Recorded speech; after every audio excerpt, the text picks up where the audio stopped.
Well, it's because he has hair now. Wow. Yeah, Welcome I guess to so. my cup of Legos. Listen, man, I will. You know, you can live. actually buy cups of Legos at the Lego store and fill them as much as you want, and then pay the cup. By the I'm pound. good. I don't know. What's going on, guys? Welcome to My Cup of Tea, episode number 43, I believe. Joining us today, we have Evan. Hello, everybody. I'm hyped. I'm having a great day so far. I'm not focused. That's cool. There we go. I swear to God, I dragged it, and the streamer was like, nope.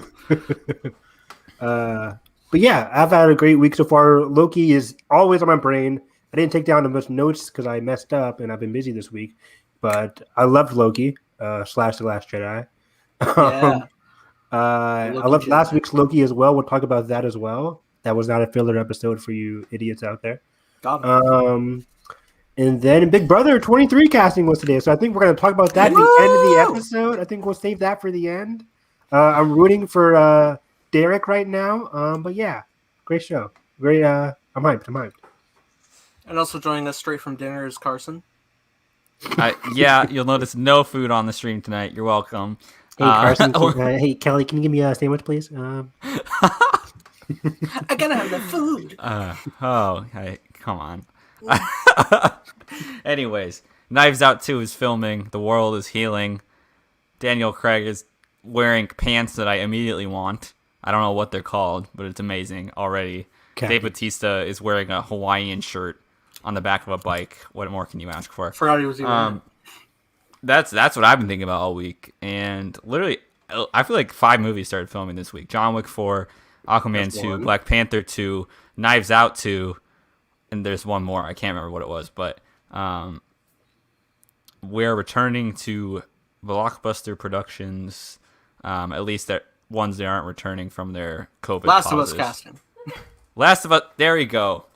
That was actually kind of funny because knowing who she is in the thing, like can't wait to see She's her. gonna be in all the episodes. Joel never had a daughter. She's gonna be in all the episodes. What are you guys talking about? Yeah, did you see that? Someone was like, "Dude, I've played the game 3 times. She doesn't have a daughter." I'm like, motherfucker, skip the intro every play. This is the centerpiece of Joel's whole arc. Character, like, yeah. Jeez. Like, come anyways, but is Joel redeemable? Hey, anyway. Yeah, watch our 3-hour Last of Us 2 podcast to talk about it. All right, but all seriousness, we are going to be discussing a slew of stuff. Thank God my work week is done. Slew. I love that. So let's kick off with episode 3 of Loki. Quick discussion on that one because it was a pretty laid-back episode. Lamentis is the title. Lamentis. Love the planet. Love the location. I mean, it's basically them filling in like a rock quarry. And they just call it purple. It looks so good though. But it does look good. It looks very, very good. I think it's also the DP on Loki is going to be shooting Black Panther 2. Yes. I forget her name. What is her name? It's not Rachel Morrison. That was the last one, right? Yeah, that was the last one. Yeah, Which actually shocks me because Autumn Durald. Yes. Yep. Cool. We also do have like a quick Black Panther update. Oh, she shot Palo Alto? I saw that Nathan, that Black Panther plot thing was false. Oh, it was? Yeah. It was from like a Wikipedia website or something. But would we be surprised? Yeah, she shot Gia Coppola's Palo Alto and totally didn't see that one. And her most recent movie. Back to Lamentis. Cool. I had fun with this episode. I love episodes that just deal with character interactions. And people throw around the stupid word filler. Fuck your character, I want plot. Yeah, I know, right? Like, if I can mute one word from, like, the TV criticism language, it's the word filler. Especially when I get into anime and stuff like that. Like, the word filler, stupid. I can't stand it. And this episode was not filler because you're diving into the character relationship between Loki and Sylvie, which is paramount to why episode 4 worked so well. Like episode 4 wouldn't work as well if we didn't get episode 3 Lamentis at all. And their hijinks was just incredible. We learned a lot about Loki's character. Like when she asked him, like, did you have like any boyfriends or girlfriends? I forget how she phrased it, or princes and princesses. I think she said. She's like, I imagine both for you, and he's Yeah, like, he's like, yeah, a little bit of both, something like that. Sexual Which was interesting, confrontation. which is great, which was awesome. Then we get teases for Sylvie's backstory, which you got more in episode 4, a little bit. We got teases for Sylvie's backstory, which was just as fascinating, saying like she didn't have his mother for as long as Loki did, and that's what makes Loki such a fascinating character. All these the Loki that we have now and the Loki we've been knowing for all these movies is that his mom was always there to take care of him. His mom was always there to like rein in the chaos, even though he was still like, of course, the god of mischief. The Loki that we see in like, especially the second movie, I forget what it's called. The Dark World. Dark World. Thank you. God, The best sucks. one. No, terrible. It doesn't suck. Terrible. Forgettable. Me constantly defending the Dark World Incredible Hulk. Underrated. Incredible Hulk's okay. People overhype like how it's supposed to be underrated when it's just like average movie. Anyways. I couldn't remember a single thing that happened in that movie. I'll be honest. Well, when you live day in and day out, just hearing it be berated, you're beaten down. He falls out of a helicopter. I remember that. That was in the trailers. I remember. John Campea makes a cameo. That's about all I know. As a silhouette. Does he?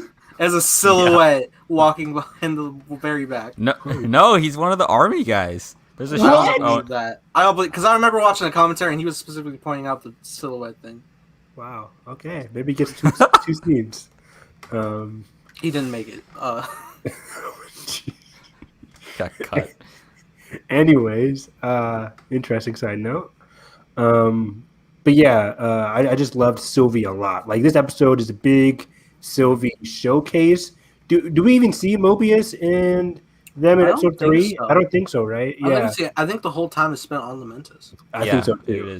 Which is a very breezy, fast episode. But just in general, I loved their relationship. I love their people were shipping them after the episode. And initially, I was like, I don't know, but then I watched the episode again, and I'm like, yeah, I really vibe with episode 3. I hate people who are throwing the same criticism from like that one Prison Break episode of season 7 of Clone Wars with Trace and Rafa, because there was like, just to go right back, and I'm just like, motherfucker, they developed character during that time. It's important. It's the people who watch like 2 TV shows a year and they want to complain about something. It's the same thing for the Marvel people. I watch like 5 Marvel movies a year and I know films. Like, no, you shut the hell up.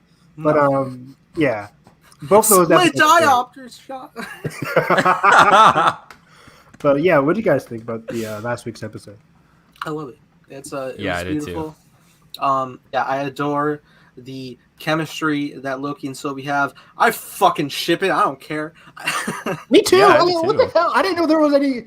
I didn't think there was going to be any problem with that. I thought it was blatant in episode 3. IGN 5 out of 10. Nice one, man. Stupid. Too much water. Stupid.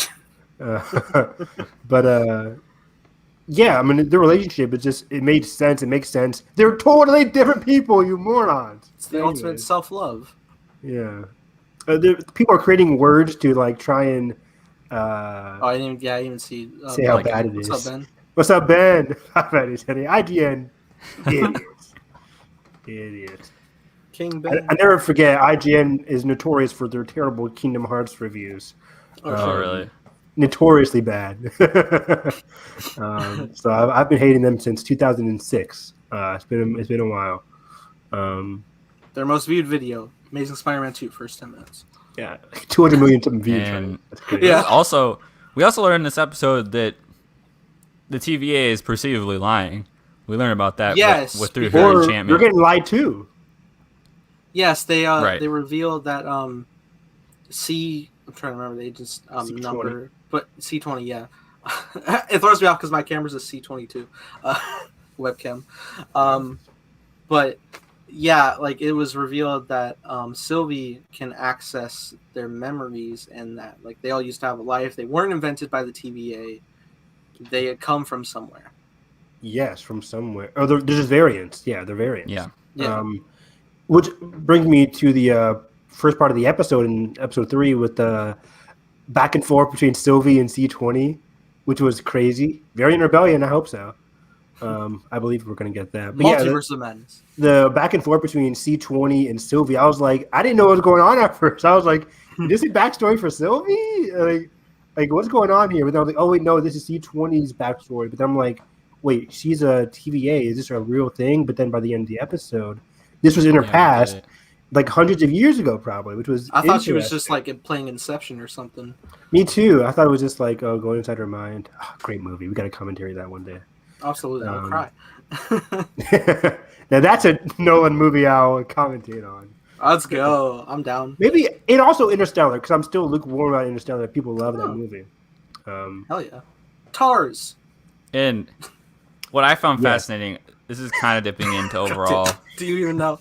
Not a clue. The fucking robot that like rolls. Yeah, with the legs that rolls around and he talks.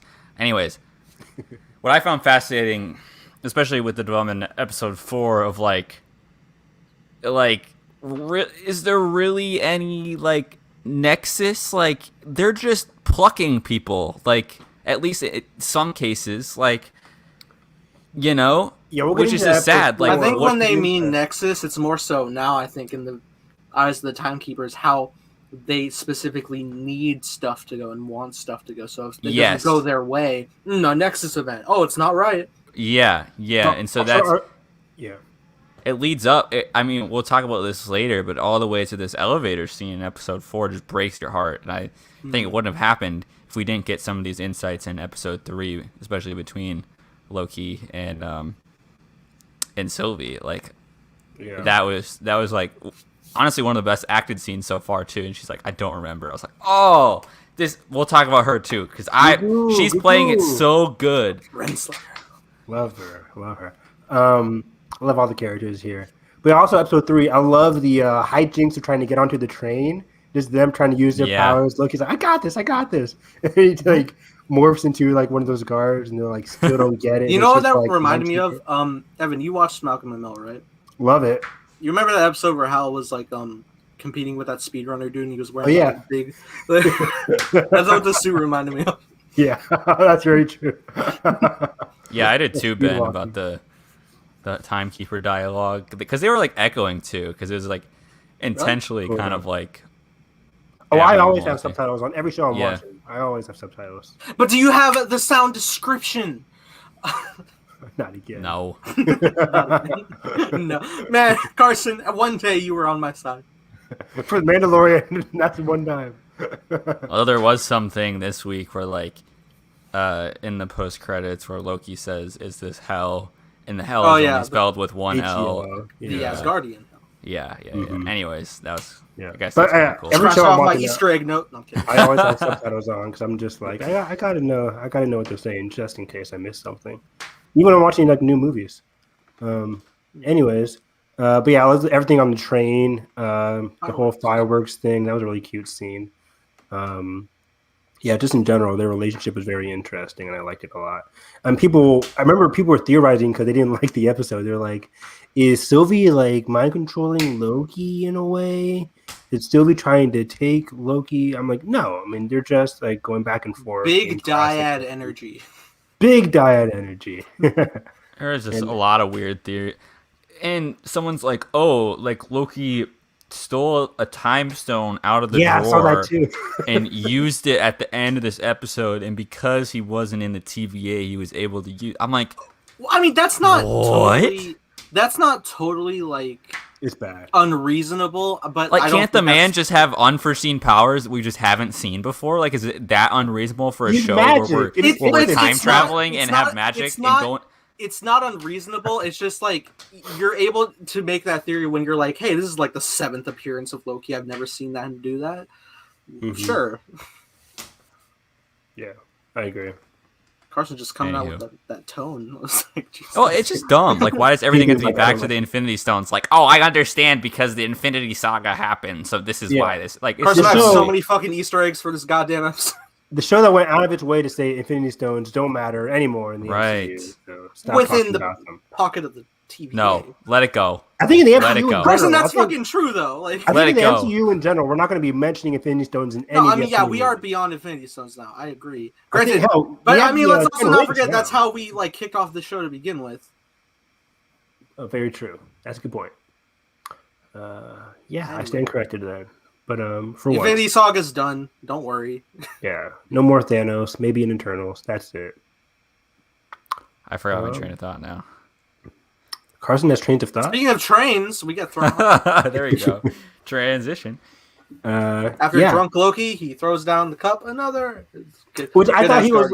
I thought he was like playing drunk, but he was like seriously drunk, which was even funnier. That is a common Asgardian thing. It's not just Thor's thing. Because I remember, I think Volstagg, his friend, did the same thing in Dark World. One of the night. Anyway, yeah, it's a common thing. Partiers they are. Yeah.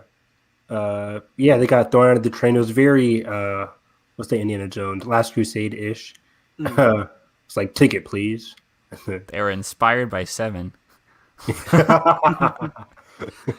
I could really tell in episode 4. Yeah, definitely. There's a great little moment. There's like no real like impact to the plot or anything, but it's just like when Sylvie just gets like so enraged and she just has like that burst of power. I thought it was a really cool moment because I just like the thought of like we always see like these superpowered beings and like whenever they use their powers they're like doing heroics. You know, sometimes you just like have an outburst. God damn it, you're just like it's a part of who you are. Oh, and that reminds me, like episode 3, she said like her whole plan for the past I don't know how many years she said, but at least a decade was just to destroy the TVA. Because in episode 2 we're like, oh, what happened? Episode 2. Loki was trying to convince her, like, hey, we can rule the TVA, and she's like, I don't really want that. In episode 3, she's like, I just want to destroy them all. And Loki's like, okay, that's interesting. And he really kind of ruined her plan, so she was really out of sorts in episode 3, which was interesting. But I think even Loki started to get on her plane of, like, not existence, but her whole plane of thought there, where she's like, okay, I think maybe we shouldn't just try to control the TVA. Maybe we should just try and, like, help Owen Wilson, but also take out the. But also, their coming together creates perhaps the most unexpected Nexus event of all, where the line just goes up, and I loved how straight out that like their coming together is going to break down this whole thing perceivably at some point. Which goes into 6.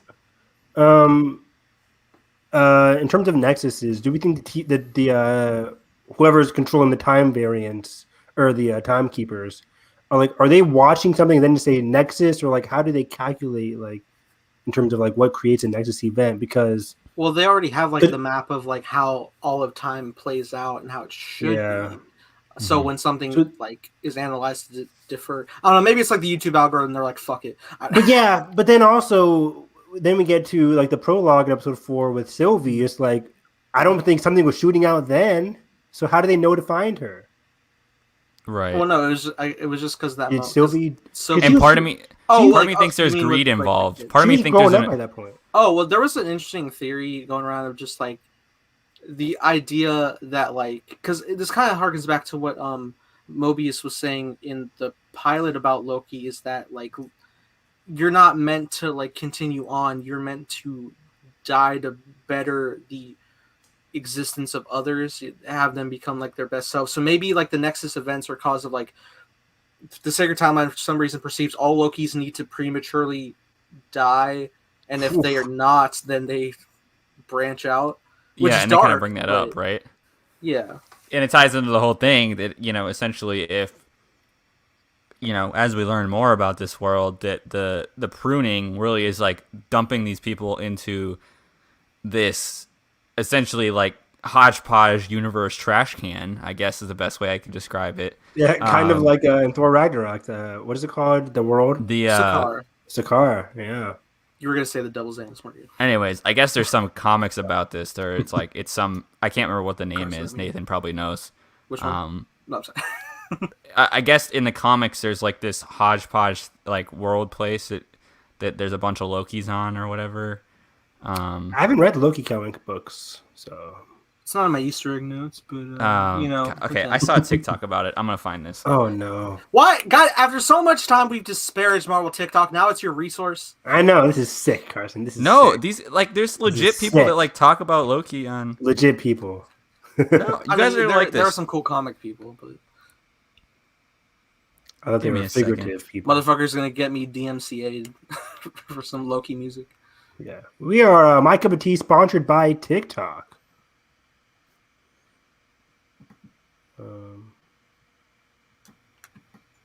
Let's see what Ben said. TVA was suspicious from the start. Would anyone really want to set themselves up as a government agency, not appealing at all? Could the next event somehow be all the Lokis gathering in hell, or is that a location specific? I mean, I think it's some. I'm not sure. We've seen parts of the trailer where like Loki's walking somewhere. We've seen President Loki. We haven't seen him yet, at least. That's crazy. I thought it would have been like the second episode or something. Right? We always say this for every one of these effing Marvel shows. It's like, oh, we thought he would be appearing in the Falcon and Winter Soldier. He's training with the Shield in episode 3. How many episodes of Falcon and Winter Soldier were there? I think that was episode 5. I think there were 6 episodes of Falcon. Yeah, and then it was episode 5. 5 when he finally gets his shield. Which I initially thought, but Evan, you were just on like, no, it's coming now. And I thought, like, dang, are they gonna be walking around Greece forever? Jeez. No, well, we saw it's way more than that. Shows a lot of walking and talking. But I like the Falcon and Winter Soldier. I don't want to disparage it. It's called development, Evan. It's not feeling. You're right. But yeah, TVA, like Ben said, TVA was always suspicious from the start. I think everybody agreed with that, right? Like we all knew TVA was suspicious, but it was like, were people complicit in it? Like we didn't know who was complicit. That's still going into, is Ravonna complicit in all this? How much does she actually know? I'm very intrigued to see the conversation between her and Sylvie next week. So we discussed episode 4 then? Yeah, let's dive into it since Carson brought it up there in the beginning. I love the beginning of episode 4. It was the whole Sylvie backstory. That was really interesting. We see the behind of, not Ragnarok, Asgard. Thank you. Man, my Thor that was actually, words are off today. That was actually one of my first Easter eggs, is that like we're approaching the view of Asgard more from the actual like rear perspective of it, as opposed to it's like more entrance in like the Thor specific films. Yeah, which is awesome, I think, because even they know, like we've seen Asgard like 5 times, like in three Thor movies. They appeared in the Avengers movie and stuff like that. So it's like we've seen Asgard enough. I found this, but it's TikTok. Not just a cool shot. It's a goddamn like reverse parallel of like non-main character Loki-esque. Yeah, like in the background, like that's cool. I agree. There's some really like cool shot techniques used in this episode. Actually, there's especially like a good one with Mobius later on that I'll get to. Yeah, Carson, you have your TikTok to get off your chest. Well, I should probably bring it up when we talk about the post-credit scene because I don't want to jump all the it's about where he is. Okay. Do you have anything to say about the prologue there, Carson, with Sylvie? Yeah, it was good. I liked it. 5 out of 10 again. 5 out of 10. No, it was good. I just like, I don't know why I thought it was like Hela or something. Like at first, because she was brunette, probably. Yeah, and like I saw the green outfit, I was like, oh, is that Hela? Like we're on Asgard. I don't know. So, anyways, I was like thinking that, and I'm like, oh, obviously it's Sylvie. Like, why would we talk? Anyways, so that. Really but it's sad, right? Because then we get into like the same girl that we've seen, like literally like bring her to court and like going through the same process which we see Loki go through in episode 1, but it's like just more heartbreaking. Agreed. Yeah, Ravonna is the one that comes in there. I don't know what Ravonna is. I think it was A23 actually. Was her call sign number. I think that's the first comic book she appeared in. Is that in your notes, Nathan? Yes, in my notes. In Avengers number 23. There we go. Was the first appearance of Renslayer, which also features Kang the Conqueror. Kang the Conqueror. He's trying to, I am very much theorizing is the one actually pulling the strings, especially when you consider, we had a flashback of Renslayer losing her variant, and now she's the head of the TVA. Oh, okay. Yeah, I think Kang is the first thing that came to my mind, but also either it's Kang or another version of a Loki. Could be involved. I don't know. I just think with the whole WandaVision Easter egg things, are like Doctor Strange is going to come in the finale or something. Which is fair. From another thing is going to appear, but something we haven't up on over the Mephisto theory is the fact that Kang we know actually is coming and has been cast. Yeah, by Jonathan Majors. But for me, I'm just like, I think this show is going to remain show focused. Like it's one of those things. Like who's the killer? Well, it's probably somebody we've seen before already. So I think it's either somebody we've seen before, or it's not going to be like a big. It's Sharon Kang the Conqueror, especially because this is one of the shows that's getting a season 2. So I think they want to remain in their sphere of this world of Loki. Of their own show, yeah. Of their own show. Not be like, hey, this is the guy you'll see in Ant-Man 3 in 2023. It's like, it won't do much for us. It was a whole year and a half. Marvel's been known to... Not for a big, like, because I think as an audience member, like, if my mom's watching this and the review is like, it's Kang, crickets. Yeah, so it's like... There's so much new bullshit we're exploring, dude. Don't say that. Yeah, no, but as a powerful emotional thing to the show, I'm not going to be, like, attached to, like, this being a tying into Loki and Sylvie at all. Well, how truly popular if we open the curtain to the public eye in 2012, and it's just like this Kang dude like messing with like what? Yeah, the reason the Thanos thing worked at the end of Avengers is that it was a post credit, and it's like if you missed it, it didn't really matter. You'll see him in a couple years. You could do that with... All you really needed to know was that Loki got defeated in Avengers. Yeah, like, I think what we're talking about is like by the end of episode 6, like when this part of the conflict is tied up. I'm not expecting there to be like a whole like Kang villain monologue, like it was I and catch me next time. I don't think that'll happen. Team Rocket. But straight into the Phantom Zone in the quantum realm. Yes, quantum technology, which is also a very high theory. The city. What was I gonna say? But yeah, we'll talk about the whole Kang thing later. But yeah, I just thought it was very interesting seeing Sylvie's like getting arrested and everything in comparison to Loki, which is more comedic. We were also, as an audience members, we were kind of confused of what was going on, so we were kind of in Loki's shoes. But also, like, having seen what Loki went through as an adult, seeing what Sylvie had to go through as a little child, just taken away from her entire family, and her world is reset. And then growing up in the end of 1,000 worlds. God, it's dark as hell, and I love it. That isn't the dopest origin story. I know, right? It's so comic booky and crazy that I absolutely love it. Not for right, and it just thinks like it just makes me think like she would just like kept going through doors and just like finding somewhere, like probably as a kid at first she would like find somewhere where she could stay for 5 minutes without like freaking out. Then just increasingly like imagine like trying to get food and like, oh man, dude, like that's finding peace in chaos, like dude. Give me my Sylvie show, Marvel. I'll take it. I'll take it in a second. Season 2, Sylvie. Woo! That was actually somebody's theory of that Sylvie would be like it would focus on Sylvie for season 2 or something, which I don't think so now. But that would be Sylvie. That would be the ballsiest idea of all time if they did season 2 as just Sylvie and Tom Hiddleston's like, I'll be the side character. Well, maybe it could be more like we're gonna focus on the Sylvie story, but also Loki's story. Like, I mean, it kind of worked. Like Last of Us Part 2, really, it's like, oh, this is Ellie's story now. Yeah, I mean, there are at this point, I would say Loki and Sylvie are both co-leads. I agree 1,000%, which is crazy. Like when somebody's told me, like, first of all, my hype level for Loki was like at the bottom. I was most excited for Wanda and Falcon, and then Loki. Yeah.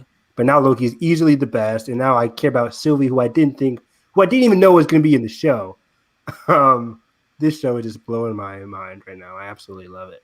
Yeah, it's interesting because like at first we were like, it's Lady Loki, but then like more exploration really dives in. I think they did more of a blend of both Lady Loki and Enchantress as characters into one character with Sylvie. Yeah, which is always Marvel's good idea. I love that how they do that all the time. They just blend characters together, get the best of both worlds. They usually done a great job of that. Fun fact, if you wanted to discover the name Sylvie back in episode 2, you could have, because she was credited on one of like the foreign language cast credits at the very end. Oh yeah. Like in like Spain or Portugal or something like that. Yeah. Interesting. Okay. Yeah, that would then bring us to, they have a very intimately led conversation, very emotionally vulnerable at the end of the world on Lamentis, which then causes the branch to come out and the TVA to pinpoint their location. They get saved and arrested and separated from one another. The power of holding hands. Love, say it. Love, exactly. You know, and I think beautiful. It hits so good, and it's for the reason you're not expecting me to say. I think this is Owen Wilson's best episode. Like, I don't know what it is about him in this. Yes, he's really good. It is. Owen Wilson has consistently been incredible in this fucking show. when he's like toying with Loki, he's doing the same old tactics, right? But it hits because we're like, dude, like, stop. And it hurts Loki, and I'm like, And like when he actually tells him the truth of what he believes, and it's like, oh my god. And back to episode 1 where he first breaks down. It's like twice in this episode. Once to Sif, and then 2 in this interview. Like, he completely breaks down. Yes. And like, still, like, that stupid time loop thing. And she still, like, you just think it's going to turn the loop, and it just doesn't. And she says the same thing, and I'm just like, oh my god, it hurts. So there's a lot of emotions for... Yeah, Mobius was killing it in this episode. Lady Sif is a returning character. No. But it is cool to see Jamie Alexander again. I think for the first time since 2013. Yes, since so good. She's been filming that TV show 8 years ago. God, that's. I mean, she appeared on Agents of S.H.I.E.L.D. briefly, a couple times, I think, right? So did Nick Fury. Yeah. Back in Oh wait, that TV show. Are you talking about with all the tattoos? Yeah, I forget what it's called. Season 1 was good, but then it went downhill, and I stopped watching it. Tragic. Sorry to bring up Owen Wilson again, but my favorite Owen Wilson scene. Never apologize for that. Never apologize.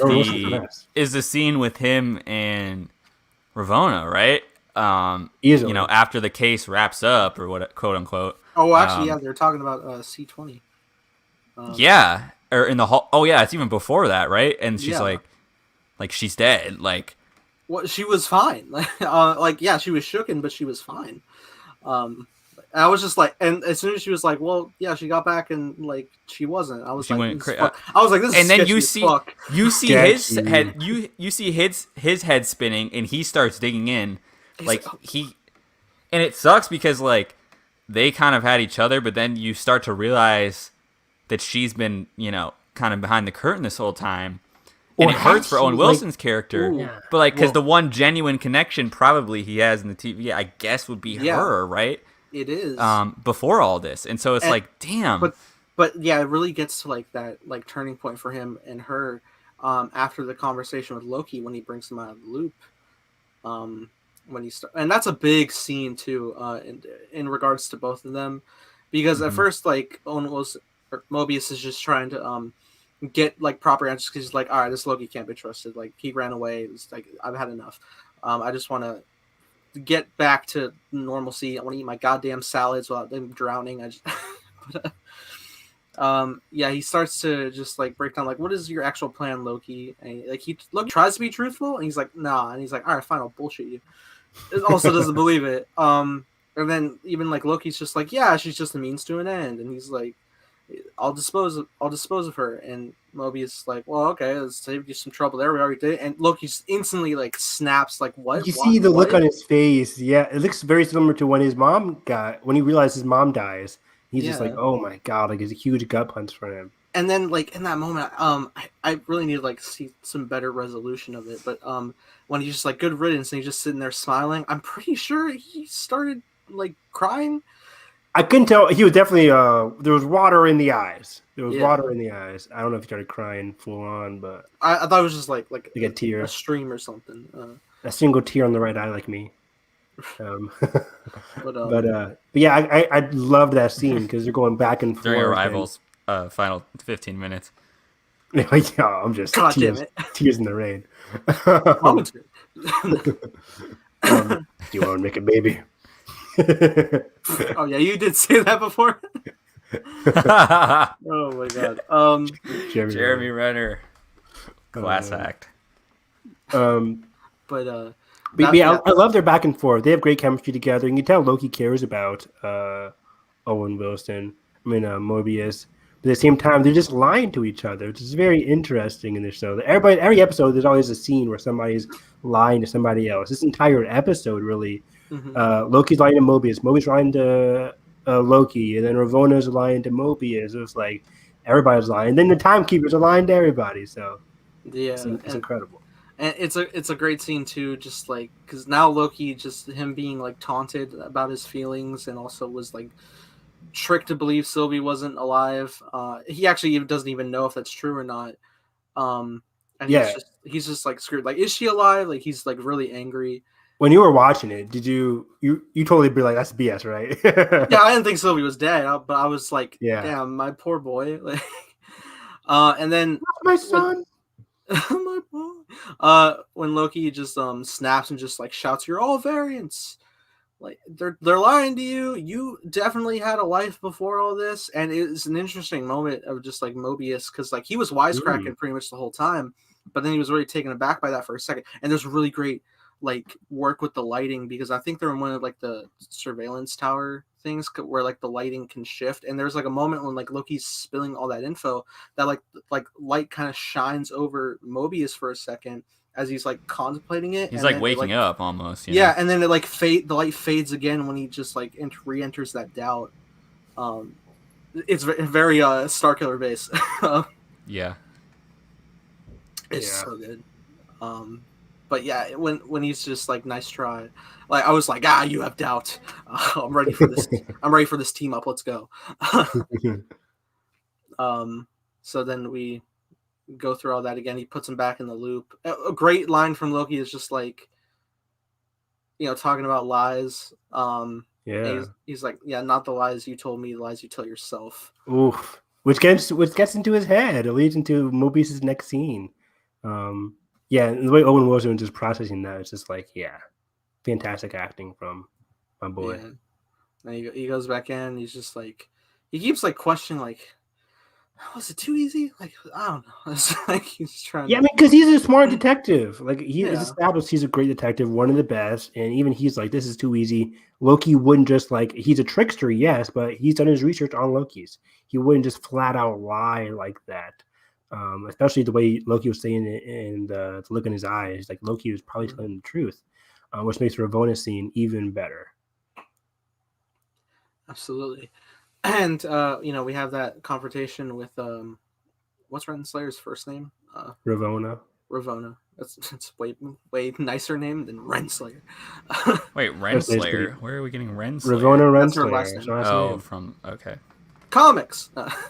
Google and Batu. That classic Marvel alliteration. I think even in the courtroom scene in the beginning, her name was like Judge Renslayer. Yeah, I think you're right. A23. They only call her Ravonna because Mobius always calls her that because they're close. A23? What? A23 is her agent name. My head went immediately to A24, and I'm like, is there a new company called Nerd? I just fucking broke down Avengers issue number 23. Exactly. Easter egg. Get with the program. First appearance that also has Kang. And my thing's like, a film company? Marvel TikTok has failed you. No, I got it pulled up. I'm ready. All right. We'll get there. But Mobius, starts to do that quick sleight of hand. So someone also pointed out it was like really interesting that like Ravonna keeps like her own set of trophies.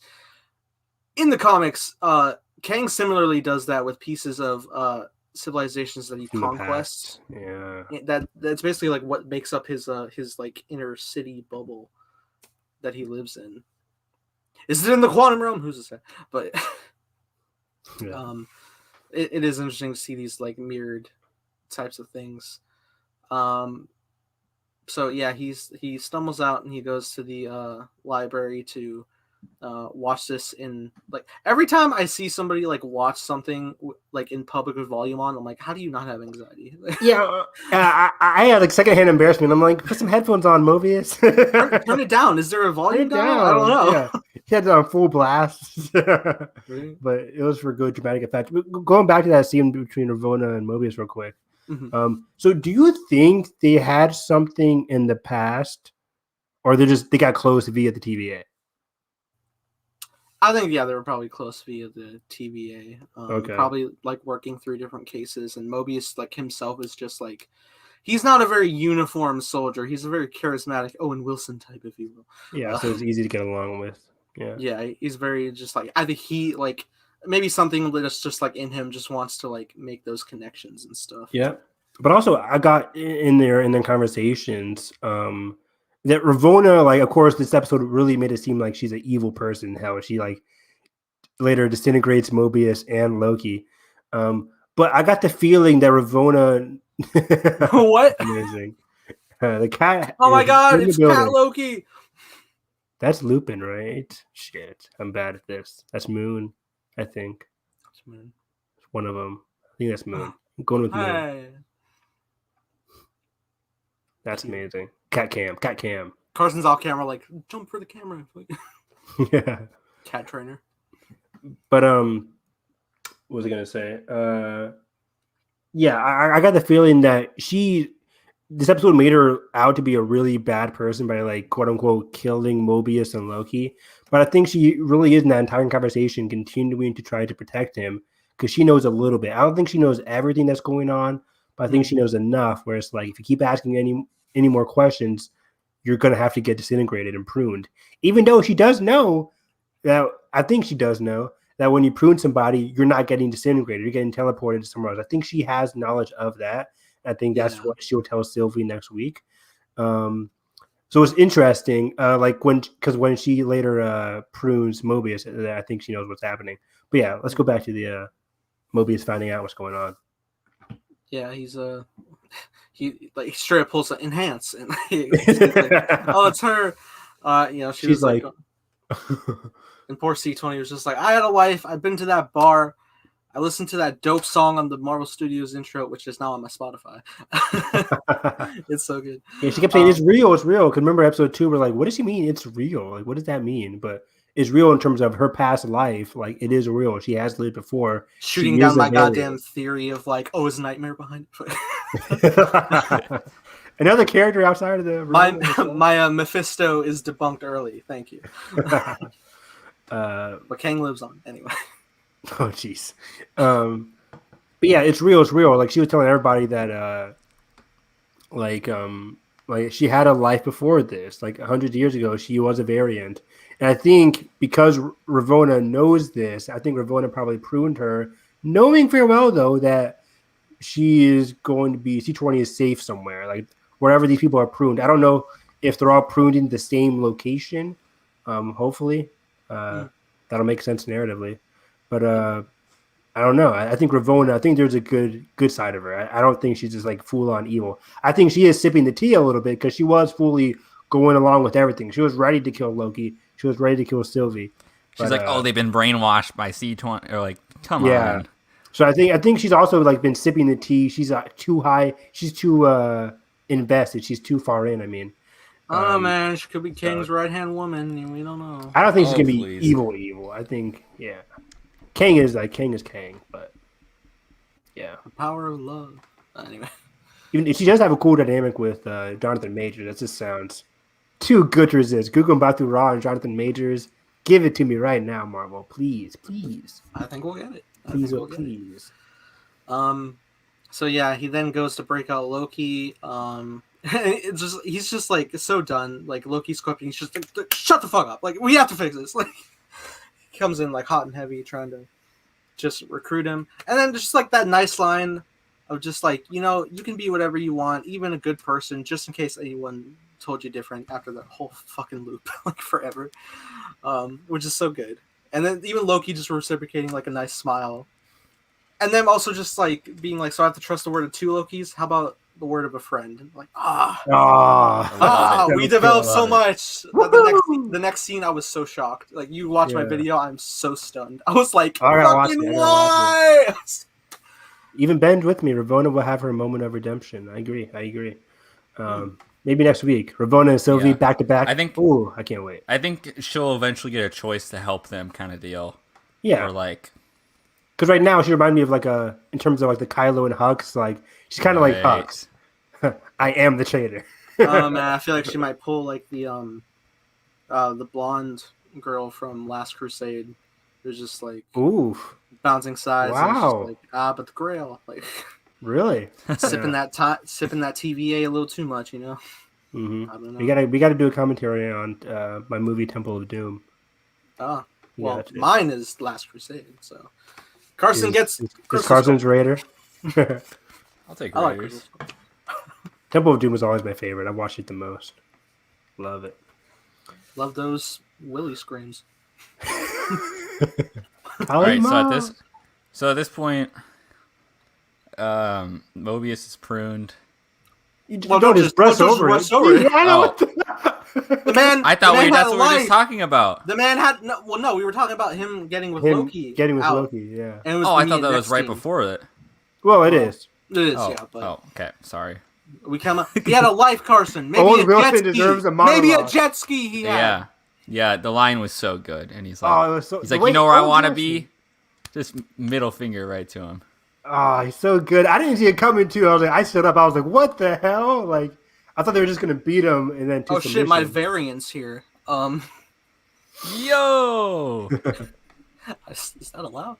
Who is that? Is that you, Nathan? It's not. Oh.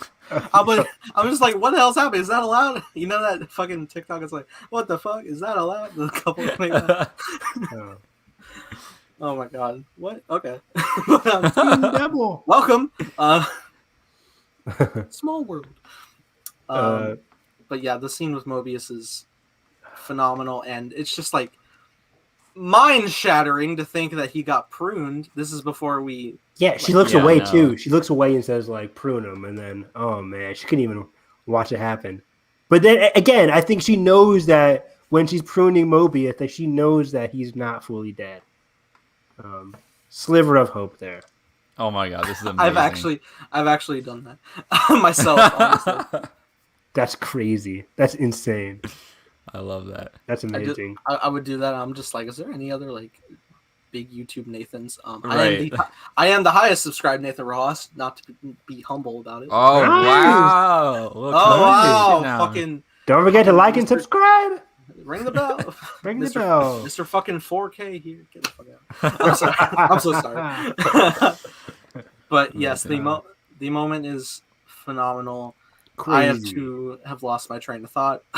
I was shocked. Like, I didn't expect this to happen at all. I'm like, as soon as that happened, I'm like, okay, that's it. They're not dead. Yeah, it was the point when Mobius. I was like so stunned. I was just in such disbelief. I was like, no, we gotta fix this. Yeah, Disney can't keep fucking doing this to me. I was like, are they gonna find another version of Mobius down the line for season 2? Like, I mean, you can't just kill off Owen Wilson like that. Maybe we can go to the world between worlds, my safe haven. Everybody's safe haven. So sad. But I like the moment right after too, when Ramona needs a second to like, because she just saw him get pruned and she stays behind for a second. You're like, a little bit of humanity. I like that. Again, I think she has a lot of humanity. I think she's just far in too deep. She's in too deep. Yeah. Maybe she's scared of whoever's in charge. Maybe. We also had another scene with Sylvie and B-15. Yeah, great scene. Mm-hmm. B-15. Straight up Blade Runner Tears in Rain. It must suck. Like, just pour some rain on him for an entire scene. But then she's like, you can see she's actually crying in that scene too. It's not just the rain. Yeah. Like, damn. Love it. And so good. It's like, I love those. Like, show me, and I'm like, oh. That's a lot of trust.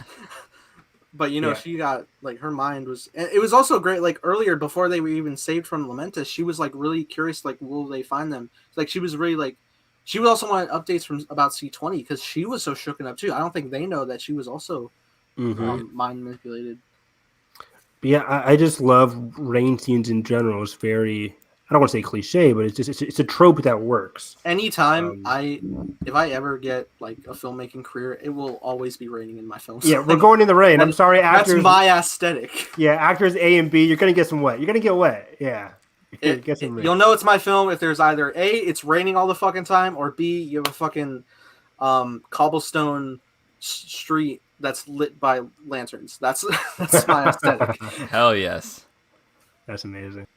But yeah, she's like washing away like the lies from the TVA, very similar to Last Jedi in a way, where like Rey is like, it's raining and she's washing away what Luke's been telling her. Like, hey, there fucking is Last Jedi. I love that. Yes, there really is. It's like, Ryan Johnson, watch this episode, please.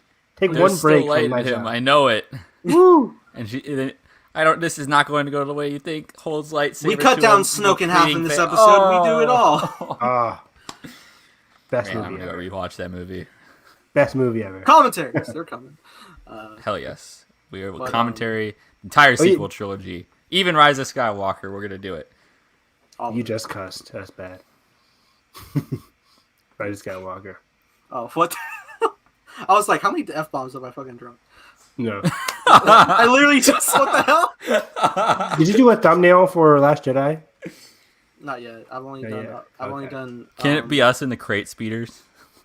Oh wow! I don't know, man. I would love to put us in the collage of the big like overarching, poster. The red poster. Yeah, so good. Just put me in instead of Adam Driver. That's a crime. Adam, fair trade off. Yeah, exactly. Yeah. House Evan Swallow over here. Thank you. All right, let's get to this elevator scene because I was talking about earlier. Last Jedi love again. This scene. Yeah. Oh shit. Another elevator scene for Last Jedi with the third party. Yeah. It's just like Sylvie's just trying to figure out like what was my Nexus event? Like why did you take me as a child? And she's just like, I don't remember. And she's fucking like a little smirk, and I'm like, you asshole. Yeah, at that point I'm like, oh. But do you think she like really doesn't remember, or she's just like? I don't think she remembers. I genuinely think she's been doing this for so long. I think she doesn't remember, and she doesn't give a shit. Is the thing. Yeah, exactly. Like, I don't remember because I mean her tone was very taunting. Yeah, it was. Yeah, it was also like it was taunting in a way that's like, oh yeah, but I really actually don't remember, because it wasn't significant. She was a little kid playing with toys. So very interesting. Maybe Sylvie will dive into that again next week. It is a very important question. Right, and especially after what we learn up in the room, like so many lies. It's just so many. It just make it even more painful that she was ripped away, all for what? Yeah. These three for what? Random dudes, like. Yeah. What's this? A Loki alive? No. But then they get out of the elevator and we get a little bit of Attack of the Clones with Anakin and Padme before they go out into the Coliseum. I was like, are they going to kiss right now? But it's like when they're both shackled, they both look at each other, and she's like, are you okay? I'm like, this is Attack of the Clones now? Come on! Somebody play Across the Stars. John Williams, so come on. It's so cute. It's a wrap. It's a wrap. It's a wrap. I'm pissed they never played Across the Stars in the sequel trilogy. Pissed me off, but okay. How they never... I love how when I did my rewrite, I specifically wordplayed. I wrote Across the Stars in my script. It's the best. It's the best. The only thing I remember from the Rise of Skywalker score is the 15 seconds of light Ben Solo theme. The light Kylo Ren theme. So and it lasts good. for all 15 seconds. I'm like, it's glorious. Where is the entire track of just that? John, you dropped the ball. John, you dropped the ball, right? John. It's like interplaced inside of one random track. I forget what it's one cue. It's like one. Yeah. It's sick. I'm like, you're giving However, 15 seconds. However, you can listen to a lovely Ben Solo theme composed by Samuel Kim, and it's phenomenal. Oh, I have to watch that. It's a light motif of the Kylo Ren theme, but it's like it's in a different key. How many links for science? Oh, I will link you. I used them in my rewrite animatic as well. I used both like a specific Rey theme, Ben theme, and a Reylo theme. He has that too. It's great. I'm in. Anyway, yes, Across the Stars into the Timekeepers, which we got to see a silhouette of in the opening. We didn't really mention. In the opening. Yeah, like it was like right after the Sylvie flashback, and we cut back to Ravonna. She goes into the elevator. Yeah, she goes up there, and now we're going receives through her orders. And then we get there, and there's these three fucking Muppets. Dude, I started laughing. They're so goofy looking. No, I love that. They're so glorious. I was like, this is fucking like Jack Kirby shit. It is. I love it. This is the comic booky thing I've ever seen. Yeah. And I'm like, it's just straight up a fucking like Grinch Lorax. Like I'm like, we're literally in like Gungan Palace right now. Like, it reminded me of like when they, Jar Jar and Qui-Gon and Obi-Wan are talking to I can't remember what they're doing in Phantom Menace, talking about like trying to, I guess, talk about Padme and everybody like trying to form a alliance down in the yeah. But it reminded me of that, and I'm like, immediately, I love how they went with the character design. It was like there was something. Ben, thank you for speaking the words that my brain cannot. What? That's exactly what they remind me of. Right. There's another. Now there are two of them. But they're like, I love how they're like kind of threatening them, and they're just like, "You are no threat to me." They're like, it's so weird. Like they're literally giant space lizards. Yeah. They look really great designs, though. I really like them. And just those janky, like, you don't fully know their animatronics yet, but like just the way. Honestly, I was thinking like, if these were just like on-set puppets, but like they're supposed to be real, I'm down. Right. I heard one of them was Dave Filoni. No, fun fact. If it was designed by a wolf, I might have believed you. But yeah, we have a cool battle with B-17 or B-15 comes in. Come in clutch. Gives for all time always. I was like, oh shit! Last Jedi. Throne room time. Let's go. It's like if you like they did the team up and Snoke just sits there. Yeah, Snoke is just chilling. 3 fucking Snokes sitting there and chilling. And Ravonna too just like walks back a little bit, doesn't fight until everybody else is defeated. Then she fights Sylvie. I didn't even realize the pruning sticks had blades on the end. Yeah, on the other side. Mm-hmm. So that pretty was cool weapon. That was really interesting. But yeah, we go through the whole fight and it's pretty cool combatant. And it was funny that like the head timekeeper was just like, "Hey, we could talk." Like, it's like, motherfucker, what? Let's talk about this. Wait up. And so he's just like, "Fucking nope." Throws that shit immediately. Fantastic. And I love how they don't even move. They're just like. And then like when I didn't even notice, like on my first watch, I didn't even notice the spark that came out of the neck. I just like saw the headphone and I was like, "Oh shit!" Like we did that, and then they're just fucking laughing. And I'm like, "Why?" Yeah, they're laughing, and then they like combust, like self-destruct or something. They're fucking Chuck E. Cheese shut down, like crazy. That was crazy. It's like, who is in charge of the timekeepers? And then they just start talking. Sylvie's like so disappointed. She's like, "My whole life has led to this. Like that was it. Like now what?" And Loki comes in trying to be reassuring, just like, "We'll figure this out." And he's so. And then he was gonna tell her. He was gonna tell her something. It's so endearing. He was getting like nervous. Choked he was up. Like, I'm new to this. I don't know. And I'm like, God damn, this man has anxiety. But you can tell from the angle of the way that the angle that Loki was talking to her is like, oh, he's a goner.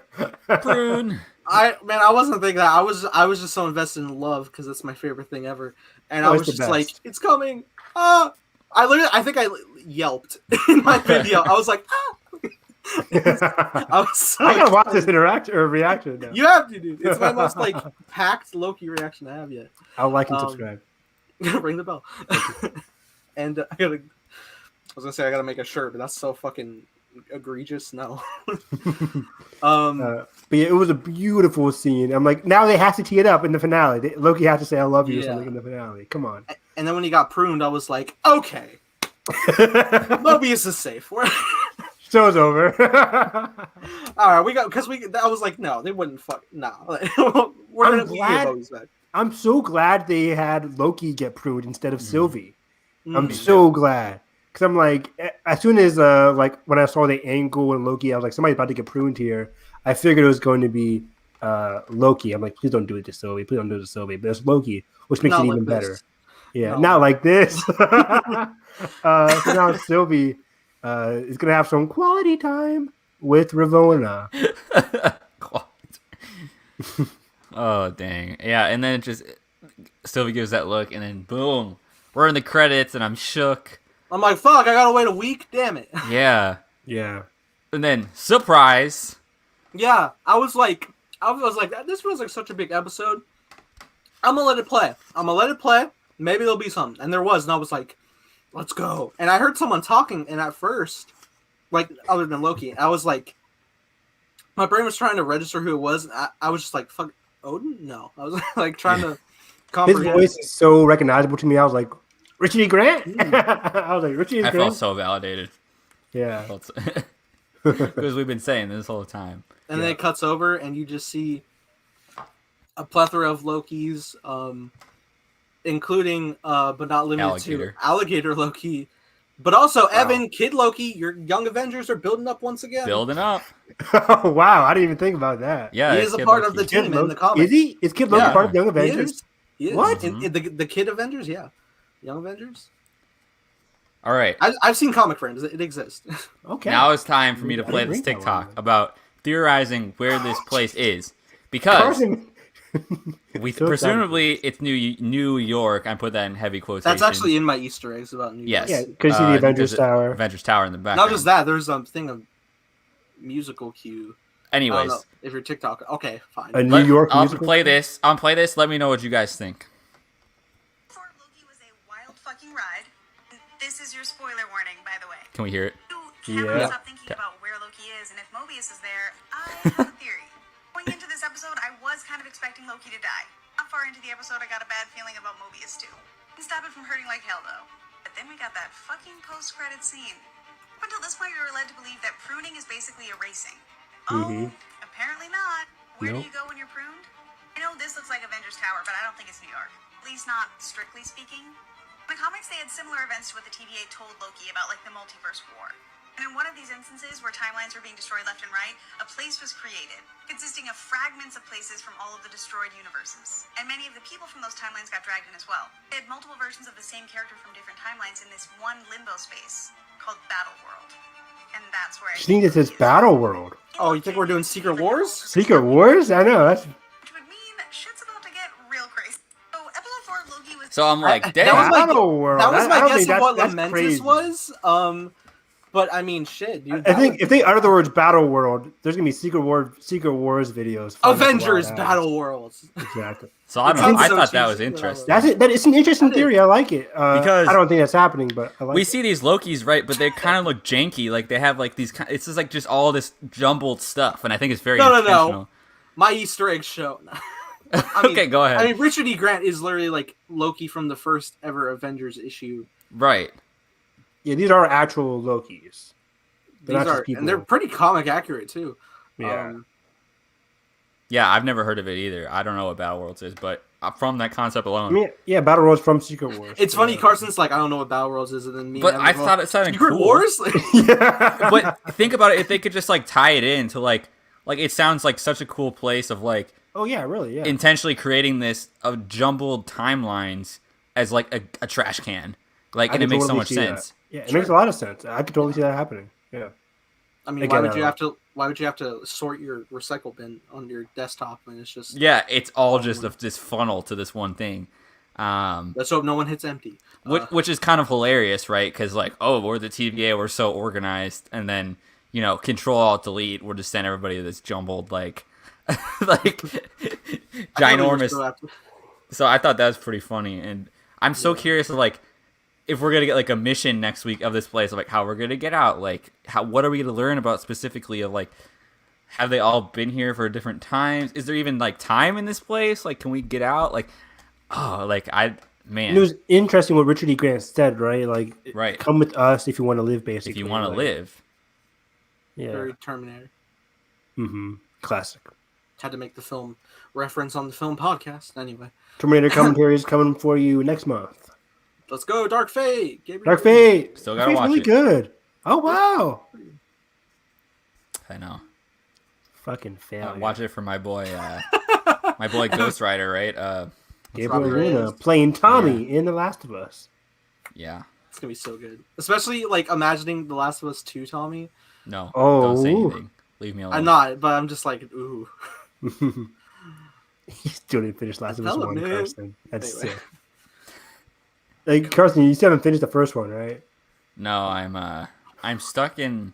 How are you stuck? You're on easy mode. Well, dude, I'm in one of the buildings, like, with all of the people. I dare you to. I told you where it is, mission. and I can't remember. You're in the library or a bookstore, right? Yes. I dare you to get to the final mission of Last of Us 1. Stop, play Last of Us 2, and then go back. Carson, we can do the what's it called on PlayStation? Play share play. Play share, and you can walk me through the game. I think I can take control. The remote. I think I can take control. I'll sneak you sneak past the fucking. I'll sneak past for you. Like, here, now go play the rest of the game. Switch to easy mode. I'm just saying. What mode are you on, Carson? Are you on normal? easy or normal. I think Marvel Studios the last. If you have more than one smoke bomb, it's really easy to get through it. But I don't have. that's because I know the exit. I remember I was like, I think it's weird in the narrative that like we made like this custom smoke bomb, but then like random in the map, like down halfway through the game, I found them already made. Do I have? Evan was like, bombs? Evan was like, "What fucking mode are you on?" Do you not have smoke? You missed the smoke bomb. I think you get it. I think I just got them. You get it when you first go to Pittsburgh. Like you open up a garage and you see a smoke bomb next to the guy that got killed. Yes, yeah, I do have it. I played the game 20 times, guys. It's great. Wow, 20. I'm over exaggerating, but I played almost as many times I played Spider-Man. Wow. I'm excited to get out of this detour hopefully soon because it sucks because you're just driving on the highway and then they don't need help for that. Just driving crashes in. Oh shit! Yeah. Everybody play Last of Us. Watch our 3-hour Last of Us 2 spoiler review. Thank you very much. And but yeah, anything else about the episode? Any Easter eggs that we didn't hit? Yeah, Nathan. Let me break down my list. Let me read through. So I said the established Asgard was juxtaposed to Thor's films. That was cool.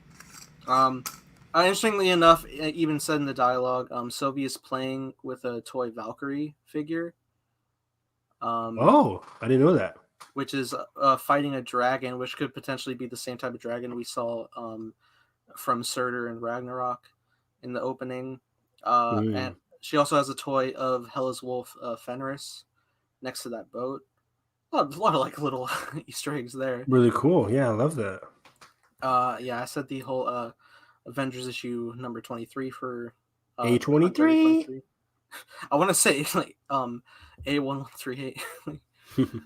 I think Google About the Raw has been in the A24 movie before. I think. Oh. Maybe not. I brought up the whole like Renslayer housing trophies, similar to what Kang does with his land. I cannot wait for Kang. It's kind of interesting that the TVA scans for robots and the timekeepers were in fact robots themselves. I just realized that. That's hilarious. That's so funny. Yeah, put them through the metal detector. Now this is a really interesting one. It's interesting that the glowing symbol behind the timekeepers kind of looks similar to runes that were cast in WandaVision, and it is interesting that magic itself is nullified within the TVA. So it could be like an actual rune, so some type of magic. Fascinating. And someone that's how they could be controlling the space, I guess, maybe, or something like that. In Norse mythology, Loki did actually cut Sif's hair, and to make up for it, he went to Nidavellir, where like Mjolnir and Stormbreaker were made, and the dwarves crafted her new hair from gold. I saw a portrait of that. I saw an image. I saw a portrait of that in the timeline where somebody's like, "Oh, this is straight from like the myth." I'm like, "Oh, wow, that's crazy." Somebody did their research. Yeah. Mobius brings up vampires. I think it's our first hint of Blade. Somebody call what's his name? Who's playing Blade? Muhammad Mahershala Ali. Mahershala Ali. Yeah. Muhammad Ali is. I was about to say Muhammad Ali. I really was. Not the guy. Of course, that was the one thing that made it through my mute thing was like, does the latest Loki official, like they use some weird hashtag to like get around people's like muting or something. Yeah, I muted hashtag Loki and Loki, but somebody said at Loki, and I forgot. Yes, that's what happened. Wait, what did you get spoiled, Evan? No, I quickly. I just saw the article of like, does the latest at Loki official hint to Blade's origin? Or I didn't see the article. Yeah, but... I mean, luckily it wasn't like a super integral like part of the. Right, it was a like blink and you miss it Easter egg. Mm-hmm. But now I just realized I still have everything muted because our Nathan's tweet was muted when I saw Evan's quote tweet and it was like, you've muted this tweet, and I'm like, why is Nathan's tweet muted? And then I realized. Am I blocked? Another instance for comic books. Sylvie is being interrogated in Time Theater 47, which could refer to Marvel's What If number 47, where Loki takes Thor's hammer, which we later see Loki with a version of Mjolnir. Yeah. Loki What If was going to be crazy. Yeah. Loki was pruned similar at an angle similar to how he stabbed Coulson. Oh, damn. Ow. Yeah. Ouch. Loki fades similarly like Vision does in the finale of WandaVision. I saw that with the head thing, and she's holding. Oh, romance, love. Okay. And finally, yeah, it looks like they are in. Not to juxtapose Carson's TikTok, but it does look like they're in a ruined New York because it had. We do see Avengers Tower, which is also, based on the design, would have to be like post Age of Ultron era Avengers Tower. It's not like the Stark Tower one. Right. It could be like a Nexus event timeline like thrown wrong, in, for you sure. know? Yep. Yeah, and it's also you can actually hear like before it like cuts over to the Lokis, like there is that build up of the Avengers theme, like like at the start before it gets to the actual bombastic main part of the score, which is interesting. But that about wraps up my Easter eggs for that. Wow. Love it. I loved this episode. This episode is peak television. Honestly, probably. I'm trying to think out of. It might be my favorite engagement wise. I mean, like emotionally, I think that still goes to the Falcon Winter Soldier and WandaVision finales. They're just so good. See, WandaVision finale doesn't really do. I mean, the end of WandaVision finale does it for me, but yeah, I don't think the finale as a whole for WandaVision works. But I mean, that scene, like the like goodbyes. Yeah, and stuff. Those scenes in WandaVision are just like my top emotional my scenes God, when I think of that. I think of just like the grief stuff with Wanda. I think of the Sam's speech in Falcon Winter Soldier, and it was too long. Very good. Get the fuck out of here. Amazingly, throughout like breaking copyright, I was able to like slice down like the intercuts of like the breath pauses to be able to have the whole fucking speech in my video.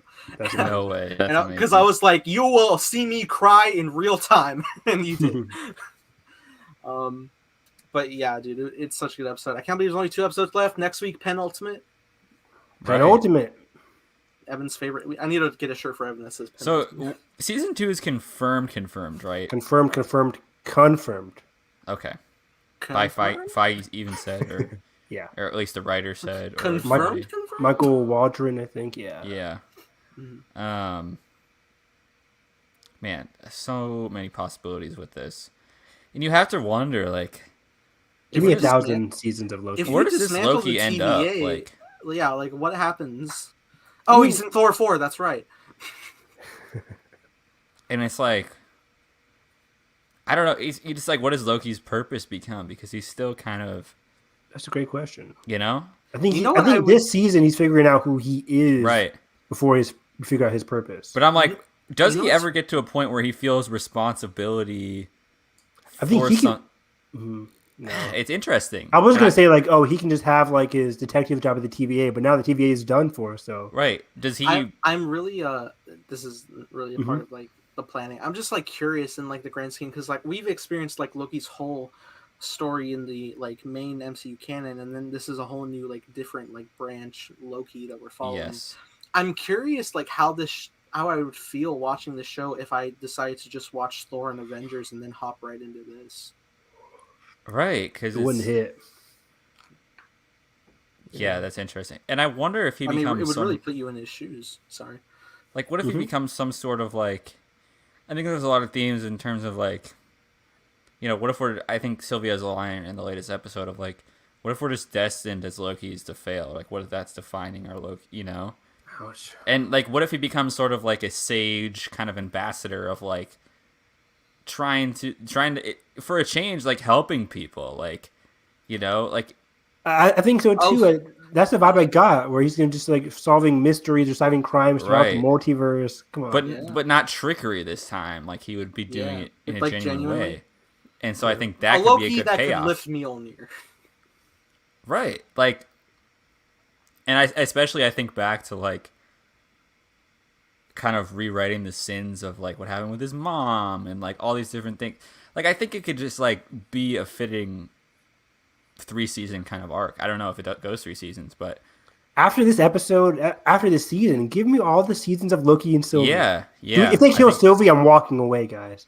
Like, because I still think there's going to be so much more after the TVA gets kind of found out or snuffed out. Make it a full detective show of the two partners that you follow for multiple seasons. But Loki and Sylvie solving mysteries across the multiverse with Mobius. Come on, and yes, Loki. Let's go. Let's do it. They could be like chasing people who are maliciously trying to trick people about the timeline, which is kind of would be ironic. Like, you know, or like they could be like informants trying to like, hey, like, you know, we got to educate people in terms of like this stuff has kind of been messed up, like, you know, and we can really tell you who you are. Like, imagine they're like rehabilitating all the variants or something, like, because think how many variants there are going to be when this eventually kind of fizzles out. Like, and I think one of the variants could be in charge of the the timekeepers. That makes me like curious of just like, because I know like Sylvie kind of falls in this category, but like thinking of like all the variants who were like wrongly incriminated just for existing. Right. Because who knows? Like, I still think there's going to be something where maybe it started as pure intentions, right, with this timeline deal. But also, there could be, like, that definition has swayed for personal interest for different people. And given those people in a position of power, knowing how things end up for them, or knowing that, you know, they could just define a nexus as something impacting their right and justifying that, oh, that's a nexus because it changes this about my life. You know, I think that's interesting to explore. Agreed. Also, another hot theory, besides Kang, besides it being a variant of Loki, Miss Minutes. Oh, I saw some theories about that too. As crazy as it sounds, people have been saying Miss Minutes all along. It could be Miss Minutes all along. It's like an AI kind of thing. Yeah. And I mean, hey, with the robot, you know, that's not that is fascinating. Like, that maybe they're long dead and it's just kind of on autopilot. And maybe that's why they scan for androids that will be instantly disintegrated, because I don't want. Because they would figure it out. They would figure it out. Shit, you know. Ooh, snap! So send in Variant Ultron. Let's go. I love crazy AIs, Westworld style. You know, right? And that's why it's like it feels so institutional. Of like, oh, you know, for the cause, like here's your instructional. For all time, always. Yeah. And the directors and writers said, like in episode 1, that Miss Minutes explanation or scene was very important to the show. So, and it's the only Miss Minutes scene we've seen so far, besides like Loki swatting it away. Right, and that could be an illusion or foreshadowing to like eventually chasing her down. You know what's funny? Or swatting her out. You know. Mm-hmm. You know what's funny is just like I was thinking in the first episode, I was like, damn, I really want a TVA jacket, and I imagine like if I had like bought one or something, and then I'm like on this episode, I'm like, take it off. The shame. Great episode. Can't wait. Absolutely. Whew. We still gotta talk about F9 anyway. We talked about a lot there. That was a lot. Real quick, we had a really cool Shang-Chi trailer drop during one of the I think it was a basketball game. During the NBA I don't watch basketball, so I have no idea. Sports? What are those? You tell me. I hope. I think this was the one with Michael Phelps, right? Basketball? Shooting home runs. I think this trailer was better than the teaser. I'll say it. I think so too. Me too. It is. For sure. For sure. It really like starts to like showcase like the power of what the 10 rings are. You know, those bracelet gauntlets that like cover out. You can just like sling them around. They do. And Nathan, weren't you fascinated too with like when we see that main fight towards the end of his side was glowing and it was almost like kind of earning the ring back, like the power of it was being like kind of instilled in him. It looked like they were like in a battle of like they have pieces of the full set. It's like combating. And I could see the tension in the fight like going ring by ring. Yeah, I mean he was physically like holding a ring on his fingers there. That's gonna be interesting. Like, you know, it's classically in WandaVision you have the red versus the purple, and then this one you have the orange. It's an easy way to differentiate. Like, oh, this guy's evil, this guy's good. I could see in future movies when he gets all 10 rings, he's gonna be like the orange like aura power, and it won't be purple because then it will be like, okay, purple was for his father, the evil one, Yeah. And then orange The was this Mandarin. one, the Mandarin. Which also I like this trailer a lot because we got really into the family dynamic and everything going on between the father, his son. He hasn't seen his Not a sister good in a very dad long time at all. Yeah, Right. He was just like, yeah, I told my men they wouldn't be able to kill you. Glad I was right. Like, like thanks, Dad of the Year. And and later just like, careful how you speak to me, boy. And like, Jesus Christ, you're right. not and loving at all.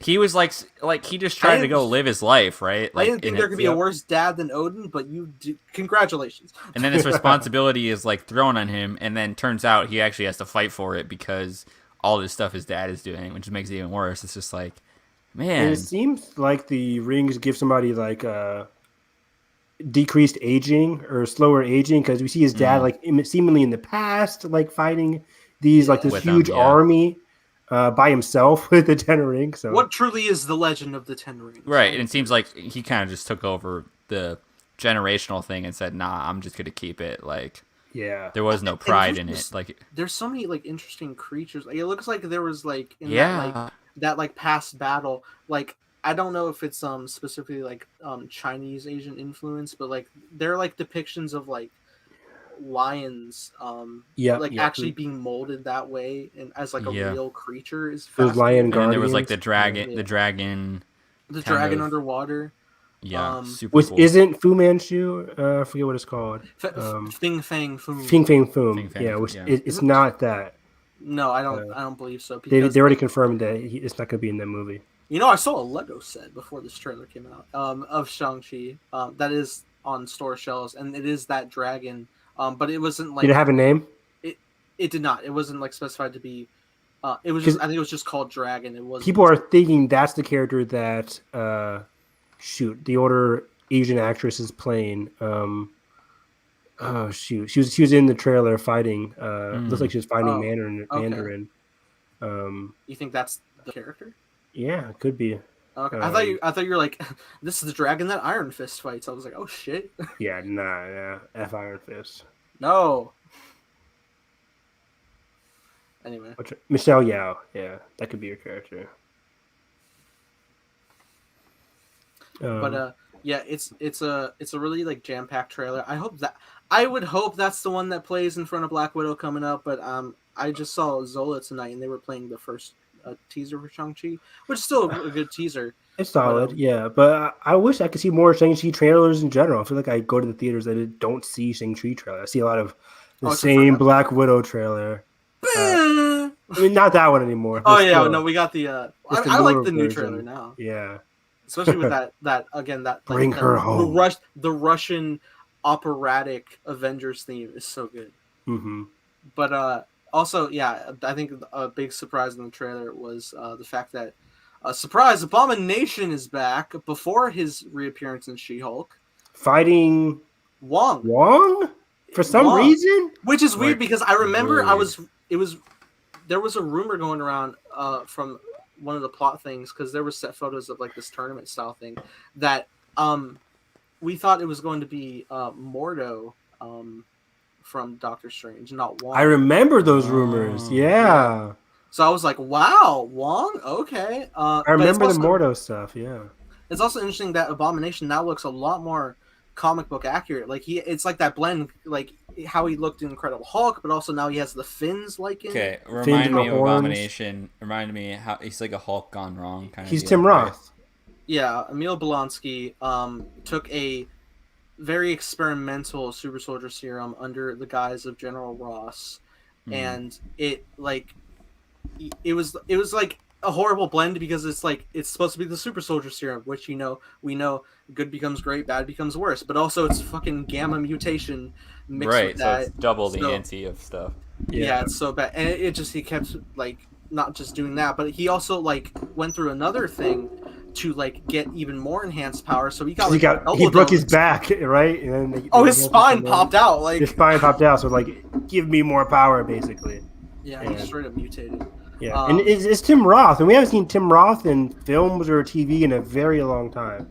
I think he's a great actor. Of course, he worked with Quentin Tarantino a lot, so I'm excited to see how he works. And I feel like he's going to have the Owen Wilson effect, where people are like, "Oh wow, Owen Wilson's really cool. He's really great." But I'm like, Owen Wilson's always good, and I feel like people are going to do the same thing for Tim Roth. Well, I wonder if they're going to have like any actual like Tim Roth in Shang-Chi, or if they're saving him for She-Hulk, and this is just going to be more of a VFX focus plot. I feel like the latter. I think he'll just be in Abomination form in this movie. That's fair, and I'm curious to see like how that goes, like why he's here, like, right? And why is Wong there? Like why in the hell is Wong there? You know what? I think Wong is there to try to fight in this tournament to obtain the 10 rings for the sorcerers and like the mystic for protection. Or, like to guard from like other. I feel it's going to be something sillier since it's a Marvel movie. It's like I just need some money for the Sanctum. It's been roughed up because watch it be like. I know he loves tuna melts, but it was a cat that scratched Nick Fury's eye. It's like these Marvel movies are always going to bring in some comedy. Well, we haven't been hyping up fucking Wong's tournament pass or some shit. Nah, but true. Evan, it does bring up a good, like, whenever this trailer, there's a few things where it cuts to little comedy bits, and it totally takes me out of the vibe that it's selling. No, but yeah, normally they do that, but I don't really feel, I mean, I know that kind of, there was like, oh yeah, you got this, but it doesn't feel as jarring, because it was like, still ending in like, oh shit, like, we have like... We should leave the Avengers. Yeah, no, we didn't... Eternals. I like them. I like the quips, but... I think I could lead the Avengers. Yeah. Oh, that played in front of F9 for me. Oh no, I didn't get that. Yeah, I got that in my Dolby specifically. Maybe that's it. I don't go to see Dolby. But yeah, overall, great trailer. Great trailer. September, it's coming out. Yep. Super excited. Probably more excited than I am than Black Widow for sure at this point for this movie. You know, and it's one of those things where Black Widow is getting like good reviews, but it's kind of like a smokescreen, how it is with most Marvel things. Like, oh, like no Marvel. I love all of them. I mean, yeah, of course. There's never a bad Marvel movie. Even like I shit on every time, and there's so much hyperbole. Like, yeah, of course. I shit on Iron Man 2 a lot, but it's like there's never like a boring or bad Marvel movie. So of course, you guys, this is every why Marvel I don't movie read the reviews before movies. I just go. I mean, yeah, but like I don't read reviews either. But in terms of reactions, you're gonna get the Marvel movie. Spoiler alert, guys! Black Widow is funny. They have great action sequences. Scarlett Johansson is a good actress. What? I guess like from this, I've seen a lot of that same positivity, but also I've seen the hesitancy of like this movie feels like it's 8 years too late, and I'm kind of just worried that it. I don't get that criticism. Like, how can a movie feel too late? Because like, it is late. We know that. Just watch the movie. Because you have to have her solo movie take place in the past because she's dead, and we've already gone through this journey. So it kind of feels. But I'm not going to ding a movie for coming out later than it was supposed to. Like, I'm going to watch a movie, see how it is. Like, granted, it is too late. We all know that. I don't think nobody disagrees with that. So it kind of decreases the emotional weight going into it, but I'm just going to watch the movie to see how it is. Oh, absolutely. I'm so fucking excited. Obi-Wan dies on the Death Star. Kenobi's no, it's not even like that. But we've said it for a while. Like, it just feels like it should have been a Phase 2 movie. Like, for sure. Granted, a lot of this comes from COVID just delaying this thing for so long that like my initial Black Widow movie trailers, has been so drowned out, you know. Yeah, and it does kill me that people are like, but the post-credit scenes though. Yeah, and I'm worried. We all knew the post-credit scenes were going to be big and everyone's like, Florence Pugh steals the show. Like, her character's going to be in this thing. Yeah, and I'm like. Yes, but like, why does it always have to be about the future? Okay, never mind. It's just a separate rant. We'll talk about it in the Black Widow review. I'm already ready for it. What happened? Like, but because like the people reaction, I'm with Carson. It's like when people hype up a post-credit scene, that does nothing for me. It's like post-credit scenes are fun, but it's like I'm not giving a movie. Did you see this week's Loki's? It's like I can't even reflect on the characters because it's like, oh, did you see the thing? And we're gonna. I'm not going to give a movie. Like, if a movie's a 4.5, I'm not giving it from a 4.5 to a 5 because of a post-credit scene. It changes nothing to my review. Right, and it shouldn't. It's just fun, but it's like, why put in your reactions? We know a Marvel post-credit scene's going to be cool. It's going to be funny. It's going to lead into something, because guess what? Black Widow can't physically lead into anything because she's dead. So we know the post-credit scene's going to be amazing. I just think it's funny that, like, some of the discourse has been like, oh, and stay through the credits because some of the characters in this movie are going to show up again. Maybe in we know already. We know. It's like, can I just reflect on the movie for 4 seconds? I don't know who's saying this. As Florence Pugh's going to be in Hawkeye. Like that was in a Variety article last year. Yeah, it's like I'm just saying a lot of the trades articles, headlines. I agree. Yeah. Well, I mean, that's why I don't read them. Yeah, like the reactions, stuff like that. Yeah. I agree. It's not necessarily the every time, like our chat shares like, oh, reactions to this film drops today. I'm like, great. I'm not gonna look at them. The only reaction, especially Marvel reaction, is just like I like scrolling through them because I'm like, oh, I know what I'm gonna get. I mean, I read them, but they're all the same. They're all the same. Yeah, it doesn't matter. For any movie though, for like the initial reviews for most movies are all going to be very similar. I mean, you get your diversive. Like, I'll never forget the Batman versus Superman reaction release. Right, that was a roller coaster of emotions because people saw that Rotten Tomatoes score, and they were like, "But Suicide Squad's going to be dope." And then, right, that was a movie. And I always think there's. Remember, Lion King got good reviews when it came out. The initial reactions. Remember that? Lion King was like, "Oh, this is mind-boggling animation with the Lion King." I'm like, "It's shit. It's a shit movie." But that's how Disney rolls out their reactions in their press. Whose T-shirt? This is an interesting request. I don't have a cool T-shirt. Nathan has the coolest T-shirt on. He's wearing a Solo shirt. I am wearing it. I mean, wait, what specifically full screen and move the earphone? Very specific. Are you making fan art, my guy? Like, is this OnlyFans? Gotta pay. You gotta pay for that shit, man. I'm just wearing a Billabong T-shirt. Like it's just like a surf brand. Like yeah, I have nothing. I have a Kylo Ren T-shirt. Kylo Ren. I'm the Solo poster. Remember the controversy about that art? Oh yeah, when it was. What was the controversy? What was they were like French album covers or something. Yeah, and it was like completely ripped, but it's so funny. I mean, that movie did not catch a break. But another trailer, we saw another Suicide Squad trailer last week where they confirmed, this guy shot Superman. Hello? Which was crazy. Yeah, they confirmed and it. And again, I don't know why on my timeline this stuff pops up. What happened? I'm just so tired. People are like, oh, why would Superman go to the ICU? That's so unrealistic of Superman. Like, why would he go to a human hospital? And I'm like, don't overthink this shit. Don't overthink it, yeah. Calm down. And they're like, oh, Superman would never go to the Oh, yeah, because it's the same people saying, like, WB hates Henry Cavill. Right. Kind of and so I've just seen that. We would catapult Superman to the fucking sun, and that's how he recharges. And I'm like, have we seen the Superman animated show? Like, how many times he gets, like, injured and, like... He gets beat up in every episode. Beat up and, like, kryptonite literally is, like, actually kryptonite. Like, it affects him. Like, duh. Superman gets shot. They didn't say he killed Superman. Don't worry. Like, calm down, people. Yeah, he's in jail for a reason. He got caught. So, yeah. But overall, I like the trailer a lot. I think it was my favorite trailer yet. I'm just so hyped. That randomly made me think, like, who shot Cap in the Civil War comic? Was it? It was Crossbones. Yeah. Okay. He was on the bridge and he shot. No, he wasn't on the bridge. Because Crossbones shot Cap, and then he later shot Spider-Man too. Oh no, he shot my favorite movie. No. Yeah. But yeah, I seeing this trailer, I think the heart of this movie is going to be between Idris trying to get his daughter at least out of jail, it seems like. Which is funny because, like, I didn't want to pin this as, like, the Deadshot replacement, but it's framed very similar. It's very similar. But also, there's another character, Ratcatcher, where she says later in the trailer, like, I'm going to help you survive this, right? Like, they're on a bus. Get out of here alive, yeah. Yeah, we're going to get out of here alive together. I'm like, oh, one of them's going to go, and I'm going to cry. Yeah. Weasel looks fun. Yeah. Weasel, that was hilarious. Yeah.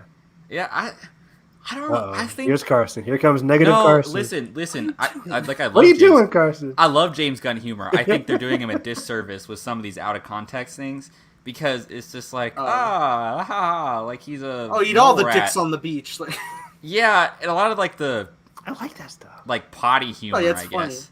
Like the potty. Okay. Well, hold on, because like of all things in film. I just despise toilet humor. It is the bane of my existence. I don't think we're at Guardians 2 level yet. Hold on, wait, no, I defend Guardians. I like Guardians 2, but there's just a lot of weird bad jokes. I don't like Drax in that movie at all. He's a dick. Yeah, a little bit, especially because I'm just really not a fan with a lot of the Guardians 2 humor, but I do like the heart. The heart of that movie is still solid. Yes, and it overwins the humor quips that I have with it. Agreed. Which James always is a good balance of that. Like he's always going to give you something to root for. And I know this movie will most likely do the same but I think for the trailers they have to cut those like haha, like those funny. Kind of flow moments, like not necessarily the heart. They don't want to give that stuff away, which I commend. Because I really don't think we've seen anything really third act in this movie except maybe some of this. Honestly, I wasn't even gonna watch this trailer because it's like already the third trailer. I just happened to catch it in my IMAX screening at F9, and I was like, oh, okay, I see you. Shit. Isn't it crazy? This movie comes out next month. Yeah, we're literally a month. It feels like yesterday he got assigned to direct Suicide Squad. So that's why it feels weird to me. I'm like, I don't know why this movie has been like a weird passage of time for me. Like, I'm just like, James Gunn? DC, like, oh my god, it's happening next month. It was a weird time, man, because Marvel was like, you gotta go, and DC was like, we'll take them. Marvel was like, we'll take wait. Wasn't it like a week or two later? Like a week? Yeah. It was crazy. That was a big... and then the week after that, it's like, oh, he's back. He apologized. Yeah, it was like, all right, I'll come back, but I'm doing this shit first. Like, yeah, that's wild. And he's doing Peacemaker. He's still filming Peacemaker. I think Peacemaker finished filming, or is close to finish filming. It's close. I think he's on episode 5, he was saying. Okay, cool. I don't know. So I'm like, am I gonna like Peacemaker? Like, I love John Cena, but I'm like, him carrying his own show. Anyways, like, oh, you weren't convinced by his amazing Oscar performance in F9? In F9, we'll talk about it. Yeah, we will. Incredible. But I think we're just gonna spoil the review of F9. It's been out for about a week now. Yeah, I agree. Yeah, I'm hyped for that. Did you guys see the Don't Breathe 2 trailer real quick? It came out today. I haven't seen Don't Breathe, so I've never seen the first one. I haven't, but I've... Oh, you guys. I've heard about the twist, and I'm like... Ugh. It is crazy. Well, then I see, like, Fede Alvarez tweeting, like, he's an anti-villain. He's an anti-villain. Like, sir, doesn't that just mean he's a hero? Who's a hero? So, anti-villain, I looked it up, is like a villain who does heroic tendencies, short heroic tendencies, but still has a dark past. Okay, see, that's just an anti-hero. Okay, but like Evan, like he's doing some. No, he's not a hero at all because he's a sick bastard in the first movie. Yeah, right. Also, it's crazy because like the people that invade his house in the first movie aren't great either. Right. It's like this movie wouldn't happen in the first movie. They wouldn't have went into his house. Left him alone. Exactly. Like, but granted, he's doing some effed up things in the house. This is literally my defense for Saw films. It's like the people in the traps are horrible people. But some of them are horrible people. They're not all of them. Most of them. He has a very fickle line in between what's bad and what's good. Well, wait, what? How many Saws have you seen, Evan? Just one? The first two, at least. The first two. The second one with the girl at the end. Right. Okay, but I mean, yeah, but it's an interesting like aspect of like these people did horrible things, but they can like essentially like earn redemption through pain that they have. Because in the first movie, the girl. I forget what the one that ended up having to kill somebody in the first movie. What did she do that was so bad? Was she like an alcoholic or a drug? I don't think she actually did something bad. It was more like she was being. No, you're talking about Amanda, right? Sure. I think it was more a thing like she was being tested because she becomes fucked up. She's being tested. No, she's being tested because she's to become a associate of Jigsaw, to be an accomplice. Very true. Yeah, it was just very funny. But anyways, I'll let Nathan defend his Saw obsessions. You guys should watch Don't Breathe. It's a great movie. I mean, topics of horror. We also got a Halloween Kills trailer. I'm about to say we also got Halloween Kills. Yeah, and I wonder where we saw that Halloween Kills trailer. Reminds me, I need to see a single Halloween movie, so I'm gonna let you. Oh my fucking god! I forgot about that. Gosh, I'll watch this whole trailer too. I will not make you commentary. I will not make you guys do commentaries of the whole fucking series, but I feel like at least like I watched the first one in the 2018. And the 2018, yeah. Can I just say, this trailer is so cool because it starts on like 11, where like they're freaking out, like, no. Oh, it's the end. It's literally the end of the first movie. And I'm like, oh my god. Oh wait, yeah. Carson hasn't seen the fucking movie. This sucks. Damn. I didn't love the first 2018 movie. Really? There's a certain reveal in it that I just hated. But I don't remember what reveal. I'll tell you after the podcast, Nate. I adored it though, dude. I had such a blast. The first act of 2018 is bonkers great. Like when they go see him in prison, the score ramps up. Those trailers. The bathroom scene. Dude, the teeth falling in the bathroom. Yeah. They did the pumpkin title card again. That was like fucking cinema. Let's go. Yeah, it's really good. So yeah, I'm hyped for this movie. I think it's going to be balls to the wall craziness. I hate saying that, but it's going to be craziness. Well, it's interesting just because of the trailer. Like so many times, it's just been like, "Oh, Michael's killing. We can't stop this massive evil." But now it seems like the town itself that he's plagued for so many years is just like, "F it, we're gonna kill this fucking guy. We're done." Yeah. That's so good. What a concept. I'm sure it'll bleed over to the third installment. But wow. So and it's also it's weird because there's been like multiple points in the franchise where they're like, let's get Jamie Lee Curtis back to do another proper ending. Like they've done it so many times. Right. But now here it just feels like, holy shit! Like this is going to be. This is it. Yeah. Next one will be Halloween Ends, right? Or Halloween. Yeah. Yeah. At last.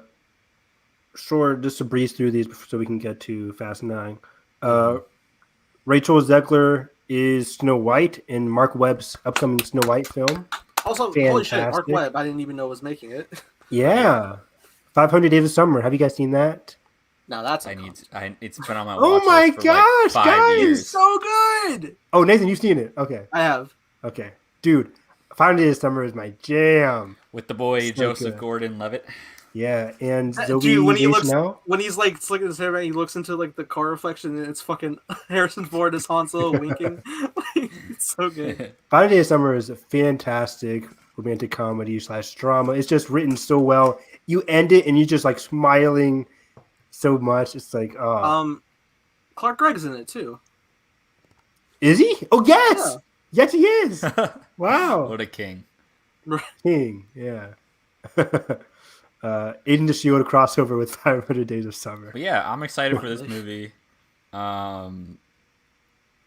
Mostly because I think Rachel's going to kill this role. If we haven't seen her or anything, we're also excited. It's crazy. Dude, like, in her career is taking off pre-West Side Story. And that's how you know. I saw the West Side Story trailer on the big screen tonight. I was like, oh awesome. Yeah. But that's how you know she's going to be a star. It's like all the studios are probably seeing the West Side Story footage. And like, right now, she's having so much fun, like in between the sets with the cast. I know. I see her Jack Dylan Graze there, just like hanging out, like. On her Instagram or something. On her Twitter, whatever. Twitter, Instagram, yeah. Cool. Yeah, she's gonna do Shazam, West Side Story, and then Snow White. Yeah, that's crazy. White. And that's crazy for not even having the movie out. Like, already 2 major blockbusters lined up. In a time when Disney remakes are just like hit and miss, and Lion King came out, we're all like, but Cinderella is still great. I think Snow White has the potential to be really good. I think we're in a new era. I think, like, genuinely, I'm excited to see Little Mermaid in theaters. I'm excited to see Snow White in theaters. I'm excited to see Cruella's paving the way.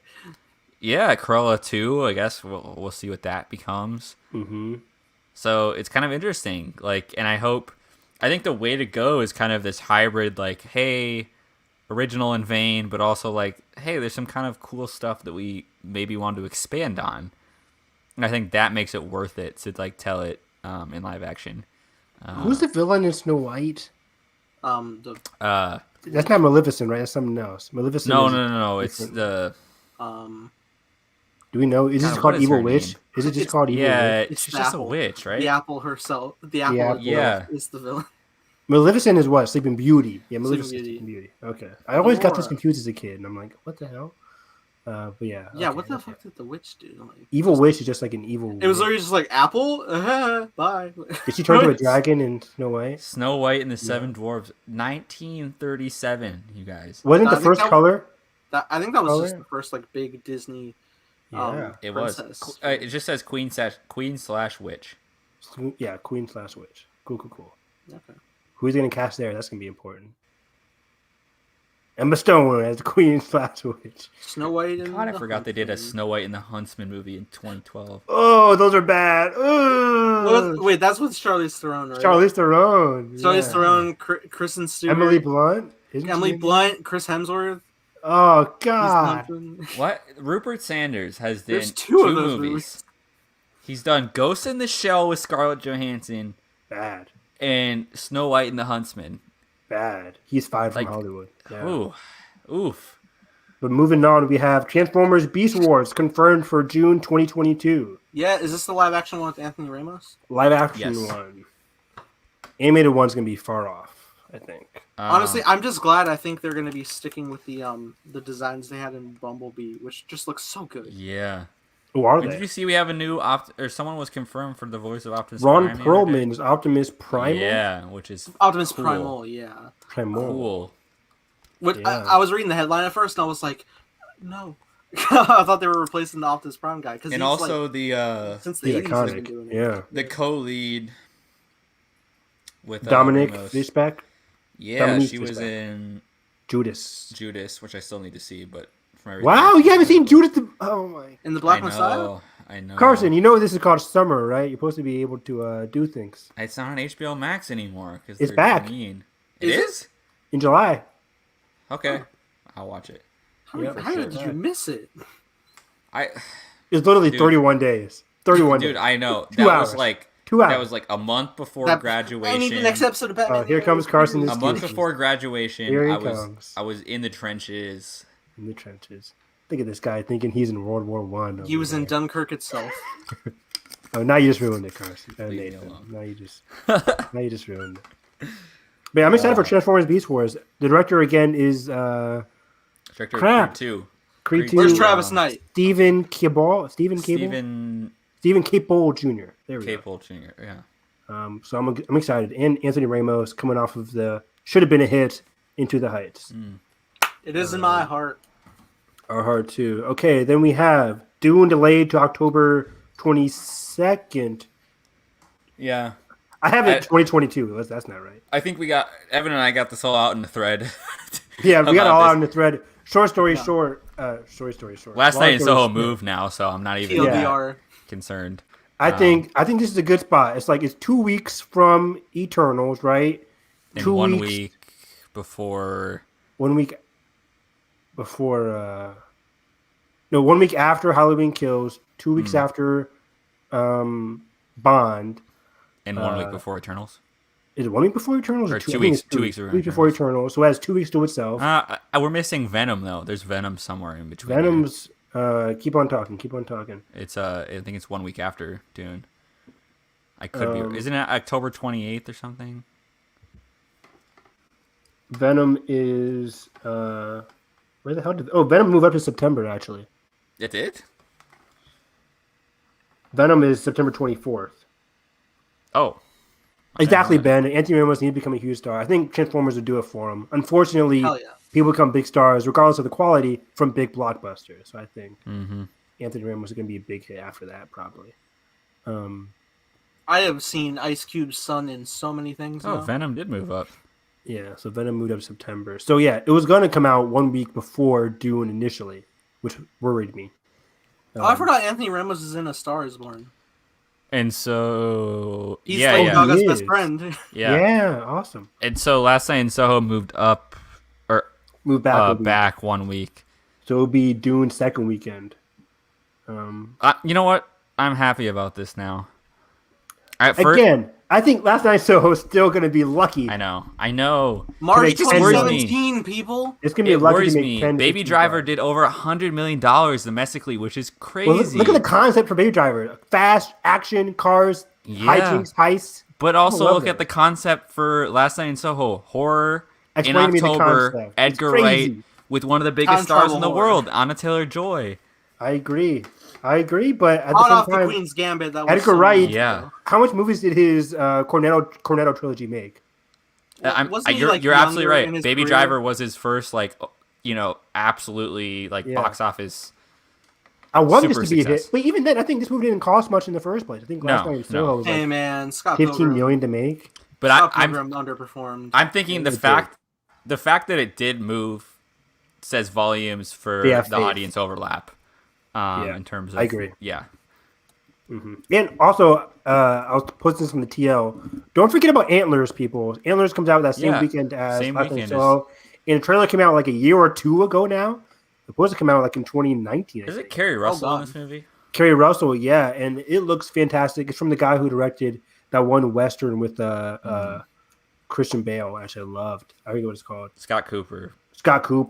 Yeah, and don't forget, also Guillermo del Toro produced it, and David S. Goyer from Dark Knight Trilogy fame. By the way, we haven't seen a trailer for The Last Duel with Adam Driver and Ridley Scott. It's got to be coming soon. Because every other October movie has a trailer. I want my House of Gucci trailer. That's what I want. Oh, that's going to be... It's got to be coming... Is it just Gucci? I think it's House of... Was House of Gucci an FX show?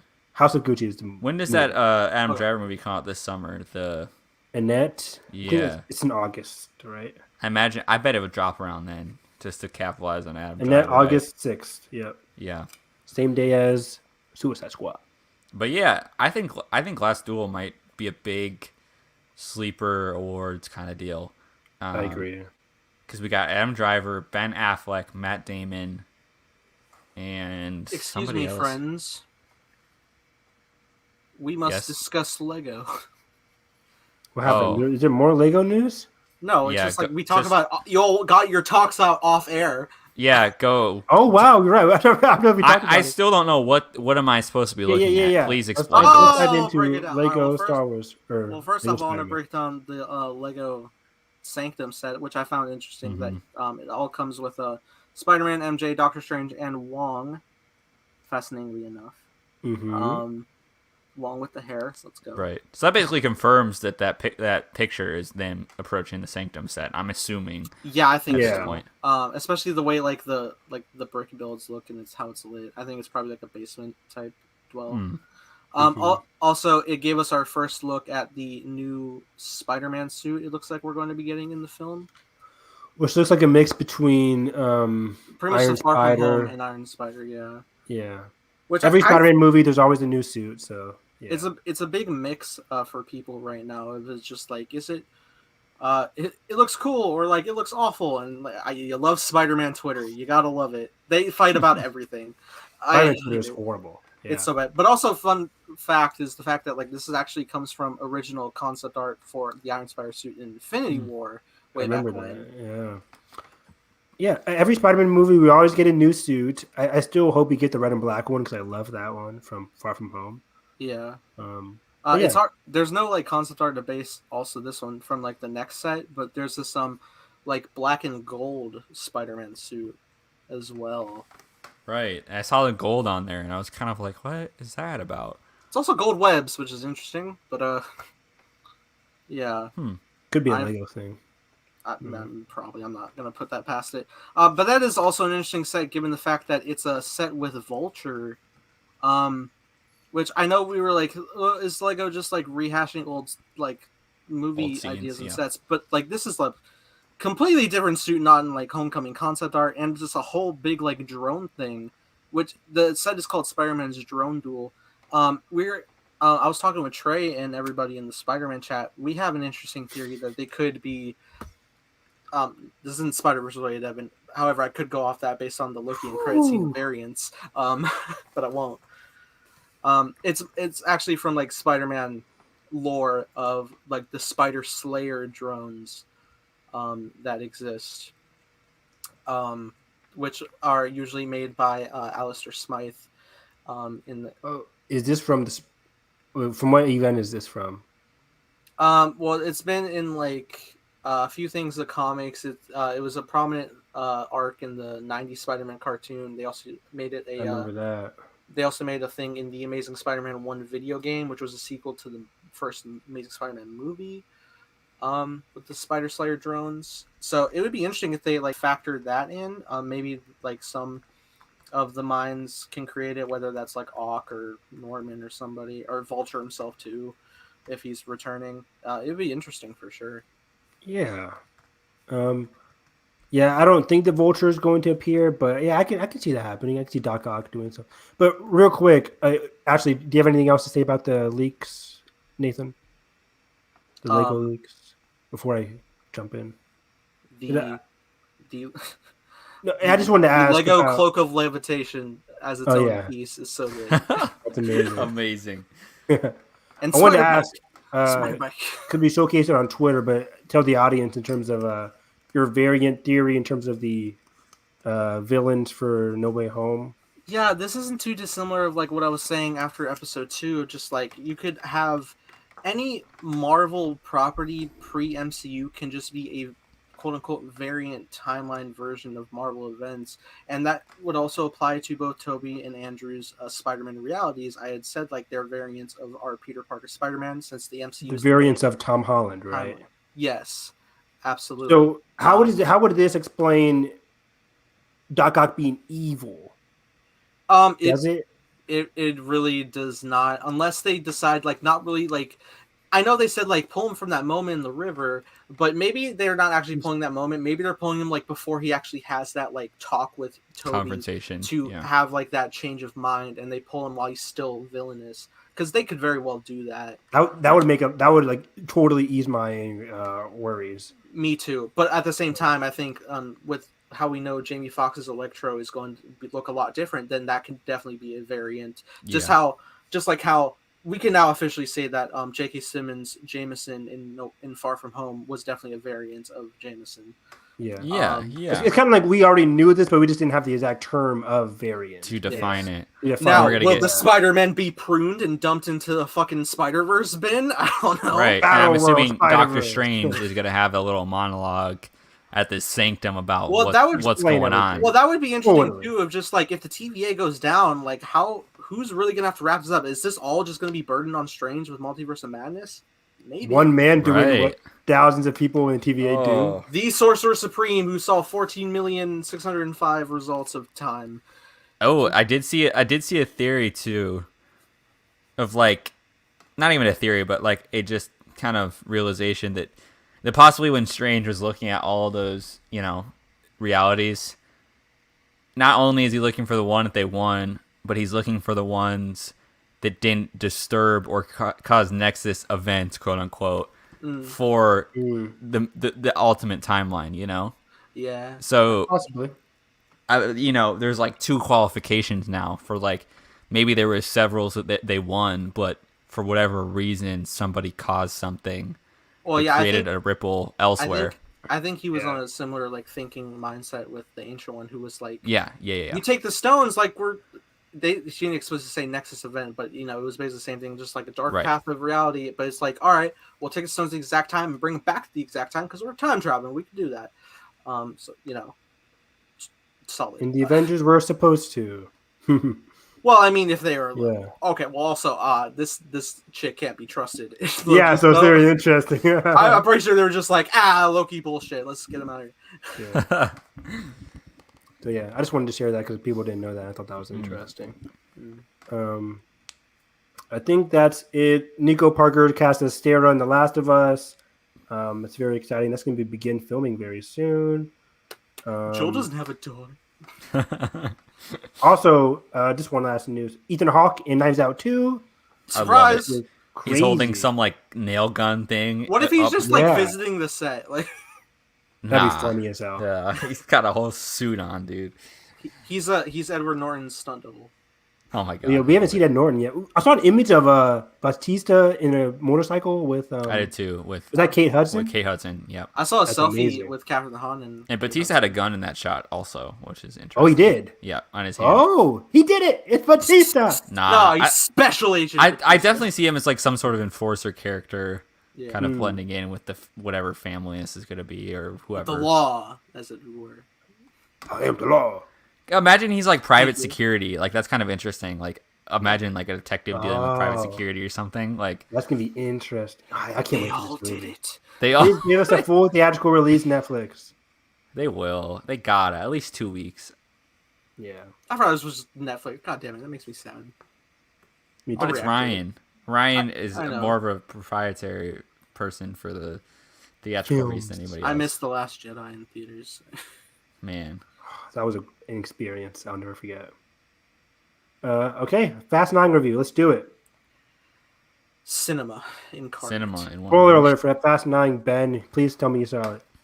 He's gonna come in like 10 minutes in the spoiler review. Wow, I haven't watched any of the Fast and Furious, but it's making me convinced. I had fun with F9. It's crazy because a lot of the reactions, just funny, we were talking about Marvel reactions. Reactions for F9 were not great. Chris Stuckman is not happy. People did not like it. I haven't watched Chris Stuckman's review. I imagine he wouldn't like it. I was looking at his thumbnail and he's just like... Maybe because it's a theater experience. I'm glad to be back in the theater. My friends and I had like 5 friends with me. We all watched it. We had a blast. It's just it's ridiculous. It's really, really ridiculous. I'm not giving this movie like 4 out of 5 stars or anything. But it's just a fun time. I feel like as I was watching the movie, every character got a moment to shine, which is very rare in a lot of blockbusters. This is the goofiest that Tyrese has been. But it's also the best film for Nathalie Emmanuel's character. It's the most self-aware film. Which I didn't like. Super meta of like, oh, we're superheroes. Like, I hated those conversations when he's like, we survived this. I'm like, no, but then he's like, there's bullet holes in my jacket.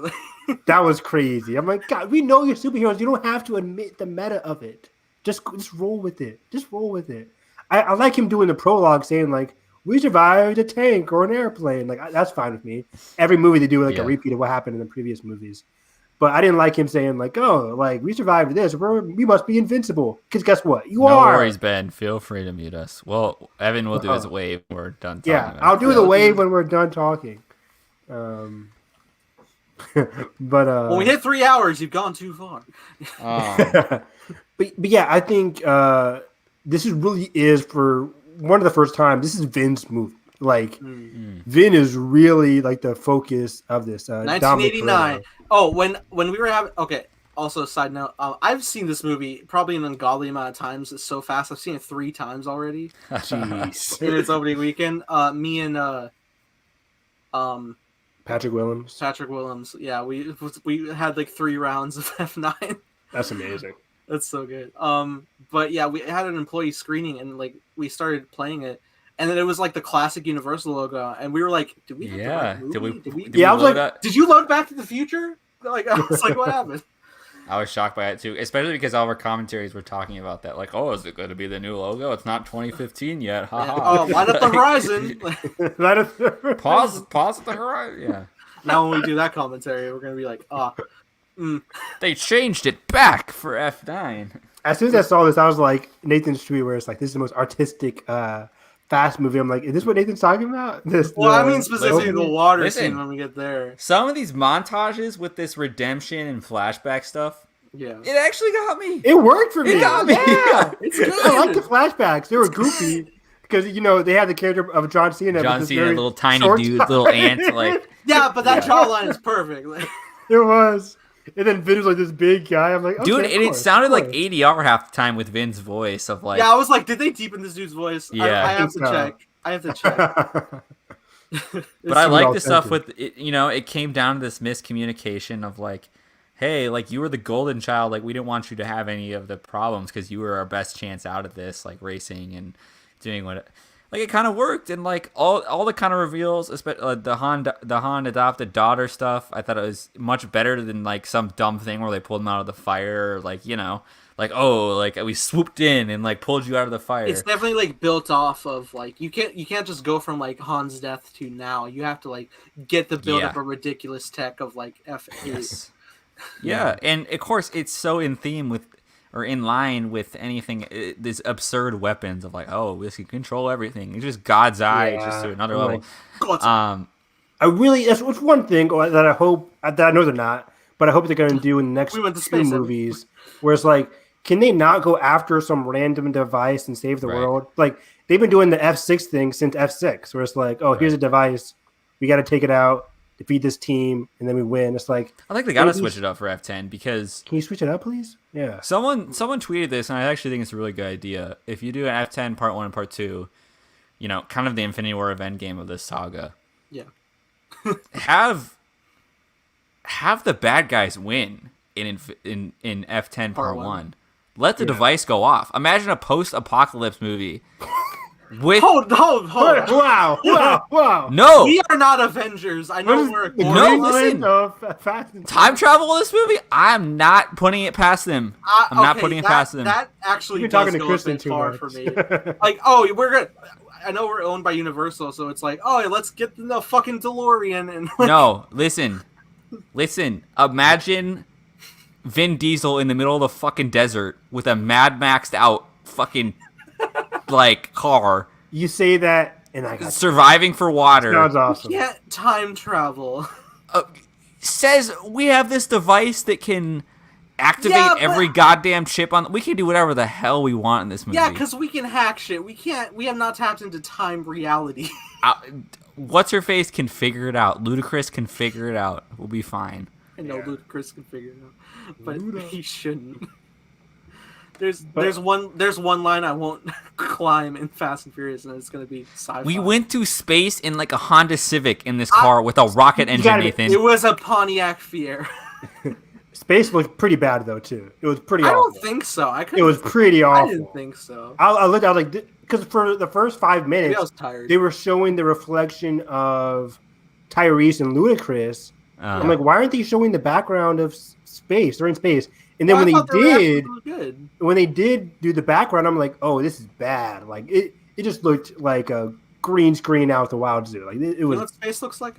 Pretty awful. No, but I've seen enough sci-fi movies to know what space can look like on the big screen. Space can. It just didn't look that good. You know what? It didn't look first. It all kind of erased. It didn't.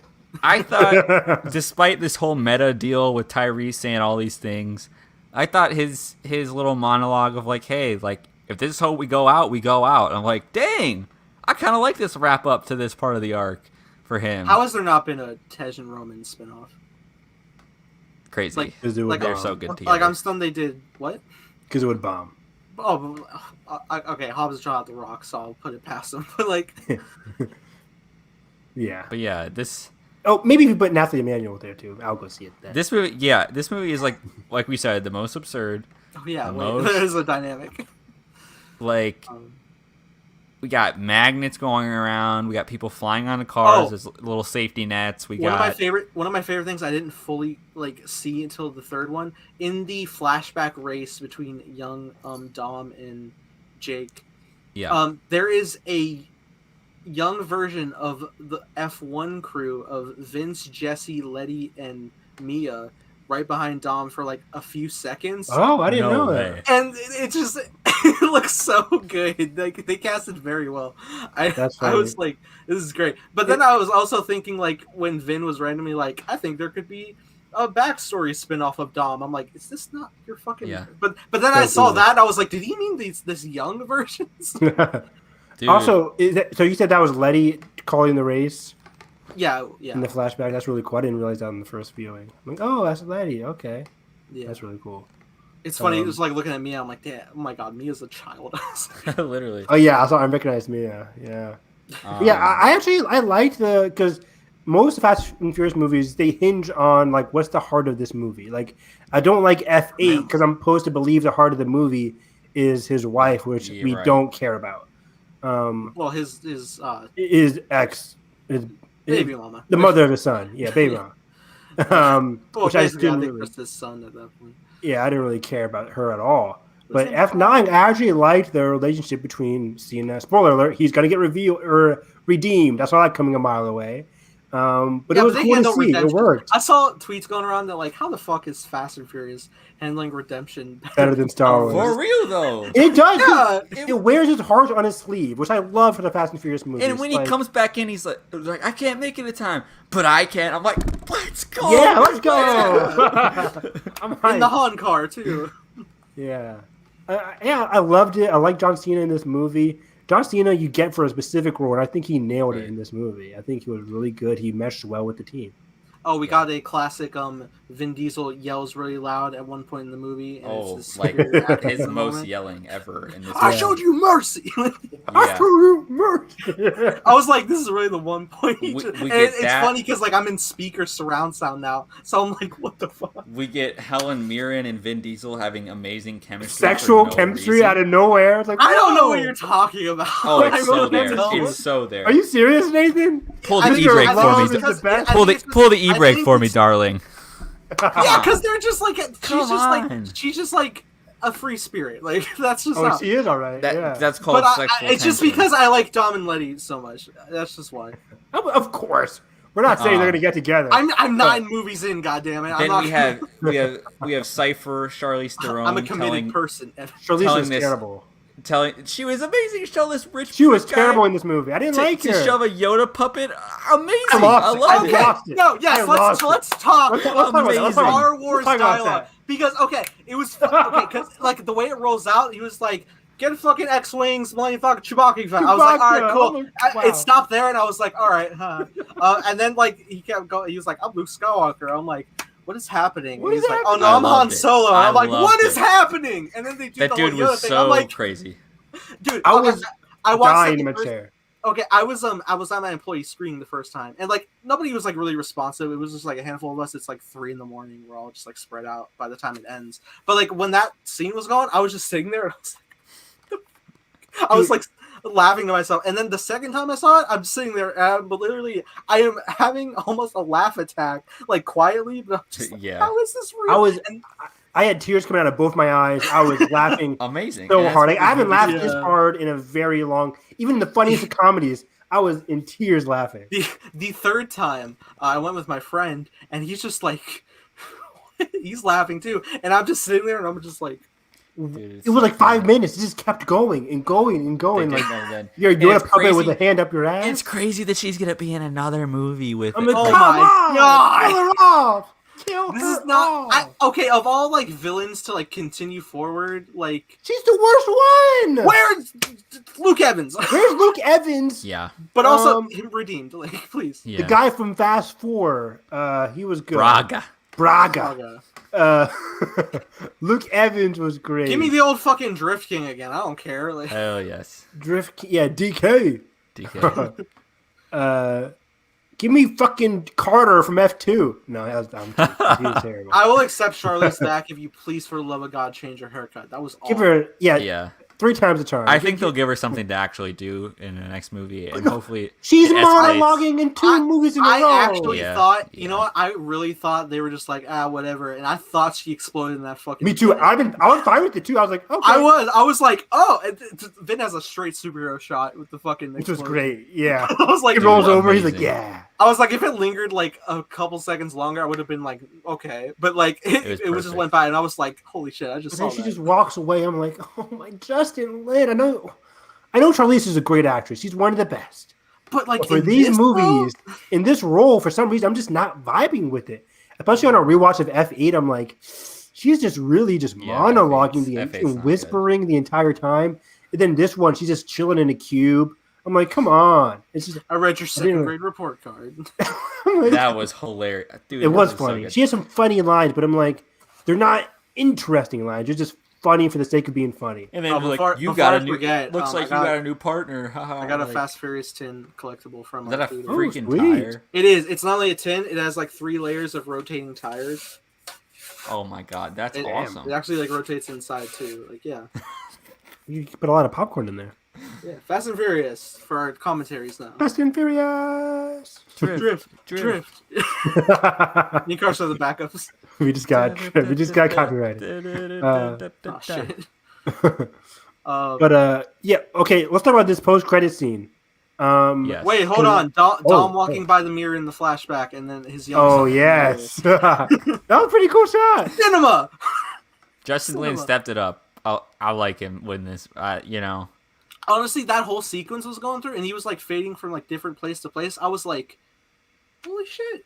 Like, and it's funny because he could have just ran with everybody. Instead he like locked himself in this like bunker thing, and then like decided to like tear it down, and then fell into the water with concrete. pointless scene. But anyways, it just led to this funny. Oh yeah, I said like the earthquake scene in F7 where it's like the street fights back. Yeah. It's one of the craziest scenes. It's probably the craziest scene in the franchise until F9, where he tears down like I would believe Hobbs doing that. I don't know. I wouldn't even believe The Rock doing that. Like he tears down while 20 people are punching him. He just tears down the entire building, falls into water, wakes up. Is this man just a fucking mechanic? I don't understand. It's fine. It's like everything is fine after that. I'm like, what happened? But when he does fall in the water and he goes through all this stuff, like he sees his dad and he sees like the race, and then it just goes through, and then you just get like that shot like of the light when he's back in the water, and like Letty's coming to save him, and then just like the eyes open. I was in a higher plane of existence. I was like, oh my god, where have we gone? This is great. This movie. It does crazy things in a scene later. It's like, oh yeah, everybody's just back in the same base, just doing the same thing. I'm like, okay, so Carson, let's talk about your boys from Tokyo Drift returning. Yes, and I love them. Oh yeah, they were great. Yeah. And the whole rocket little test scene is so funny, which is kind of their main scene. Super funny. Yeah. All absolutely worth it for the Han and the Tokyo Drift main character reunion. Sean at the end. That was so good. He's just like smiling, and he sees him. Dude, the hug was so wholesome. I'm sure he's still in his 20s, right? Probably 30 at this point. I don't know. I don't know how long. No, I'm joking. I meant like the character in universe. Yeah, I know. He's 17 in Tokyo Drift. Right, so I don't know how he's got to be like 28 at this point. I don't know. I don't know. It's but anyways, it's so good. You know what? I'm just glad talking about this post-credit scene. Han is like going to be a staple moving forward. I hope we get. Yes, he's the main character of the fucking franchise. Absolutely. Give me a Han flashback. Absolutely, and so I guess we're going to get as a replacement for Hobbs and Shaw 2, which seems to be fizzled out at this point. Oh, what, Hans and Shaw? No, see, Han and Shaw. I saw a quote from Sun Kang himself, so this is very interesting. So, if you but within the story, if you just take away my personal feelings about being back, justice has not been served. It hasn't been served because someone that is dear to Han, Gal Gadot's Giselle, is not here anymore. So how is that resolved? If I find the man responsible for it, Luke Evans, what do I do to him? So we'll see. Right, and so he comes to his brother. And Shaw's, yeah. So I didn't think about that either. I was like, wow. So I'm always hyping up Luke Evans. I'm like, if you get this would be the best. Han going to his brother, going to Deckard and being like, yo, I want your brother. Find him for me. But Deckard's the kind of guy where family is everything to the Shaws. Yeah. He literally like defended his brother. That's the whole Fury 7 plot. He killed a whole hospital for his brother. So that's gonna be very interesting. It's like this is the guy that he thought he killed, but also does he owe him now something? Because we know Deckard's not a horrible guy now, kind of. So it's like Hobbs and Shaw redemption arc. So it's gonna be very interesting because I left the movie thinking Han can't just kill Deckard. It kind of goes against the rules of the universe. Deckard's too strong. That's not realistic. But if they work together to find Luke Evans, who was, as we figured out in F7 or F8, was working with Charlize Theron. Like in F6, he was going to deliver that device to Charlize. Yeah, they were like, I think they both Shaws were pretty. Okay, hold on. I have to interrupt this discussion for a very important point. The person who played young Sylvie also played young Rey. I had no idea. Oh yeah. In the flashback. Yeah. I'm sorry. Okay. I'm sorry. We're not as hyped. You had a revelation. That was in the Loki group chat like yesterday. Never got added because I watched it late and I never said add me. Oh, I'm sorry. I was like, let me add. But yeah, she was in Walking Dead. Force Awakens. I literally just retweeted that tweet from 5 hours ago. I don't know why it never popped up. Add energy. That was on the Easter egg list. Yeah, dang it, Nathan. You had one job, Nathan. I read it like so much. I was just. I'm kidding. I'm talking about cast. But yeah, it gives interesting possibilities for F10, even though Charlize is still possibly the main villain. If we see Charlize and Luke Evans working together, that's the best of both worlds right there. But they went against each other in 8. So do you think we're going to get this? They did. Do you think we're just getting a Han Solo movie or Han team up? But If we do though, I wouldn't mind a Han Solo. So you don't movie. think the post-credit scene just means like what's going to happen in F10 moving forward with the B? That's what I think. I think F10 is the most likely thing. I don't think it will have to do with Hobbs and Shaw. I think, especially because this is Justin Lin, it's like most likely it's just going to lead into the next movie. Okay. Carson, I don't see the feud happening of no Hobbs. I see it as Han and Hobbs and Shaw. Oh, and do we think The Rock's going to come back in any of the F10 or F11? I really think they'll bring everybody back for the last movie, Endgame style. Yeah, they'll pay him a shit. Oh wait, fucking dude from 4 and I think. Oh, the guy with the nose. The guy with the guy's nose broke. That was funny. What did I tell you, Evan? Guaranteed paycheck. As soon as I saw it, I was like, "Damn it, Nathan!" I was like, "He still had the." I saw him and I was like, "I gotta tell Evan." Why he still had the broken nose from years ago? I'm like, okay, because it got broken fucking twice. Yeah, it probably set wrong. As soon as I saw that, I was like, Nathan's so right. Everybody's back in here. It's so good. So yeah, in general, I had a blast. I gave this like 3.5 stars. It's a fun movie. It was so good, like seeing the house being rebuilt again, and also a little nod to Brian again. Dude, the end shot, it killed me. Cute. There's a seat Very still cute. empty. I'm like, see, this is what I'm telling everybody. You can keep the character alive and honor their legacy without killing them in the universe. The best babysitter ever. I agree. And I wonder what Ryan Coogler is going to do. Straight up, in Chris Stuckman's review, he was like, I think they just abandoned their child. Like, who's watching their kid? And I'm like, they fucking said Brian's watching. Yeah. I thought that for the longest time until Brian. Yeah. I literally commented on the video. I was like, spoiler alert, a line about it. Yeah. Because my brother and I were like, did he just leave? Is Brian there? I was thinking, like, who's watching Brian? Who's watching Brian? Yeah, but then Brian's watching Brian. But yeah, I think in terms quickly, I don't have my full ranking because I didn't make one on Letterboxd yet. But I would do F5, F6, F7, Tokyo Drift, then F9, then F8. No, then Hobbs and Shaw, then F8, and then 4, 1, 2. Mine, I'll go from bottom to top. Okay. I have Too Fast, Too Furious, Fast and Furious. Yes. Hobbs Why and do you Shaw. guys have the original so low? I haven't said that was 4. That's not 4. Fast and Furious. Sorry. Then I have Hobbs and Shaw. Then I have The Fast and the Furious. Okay, good. Which is like halfway. Then I have Tokyo Drift.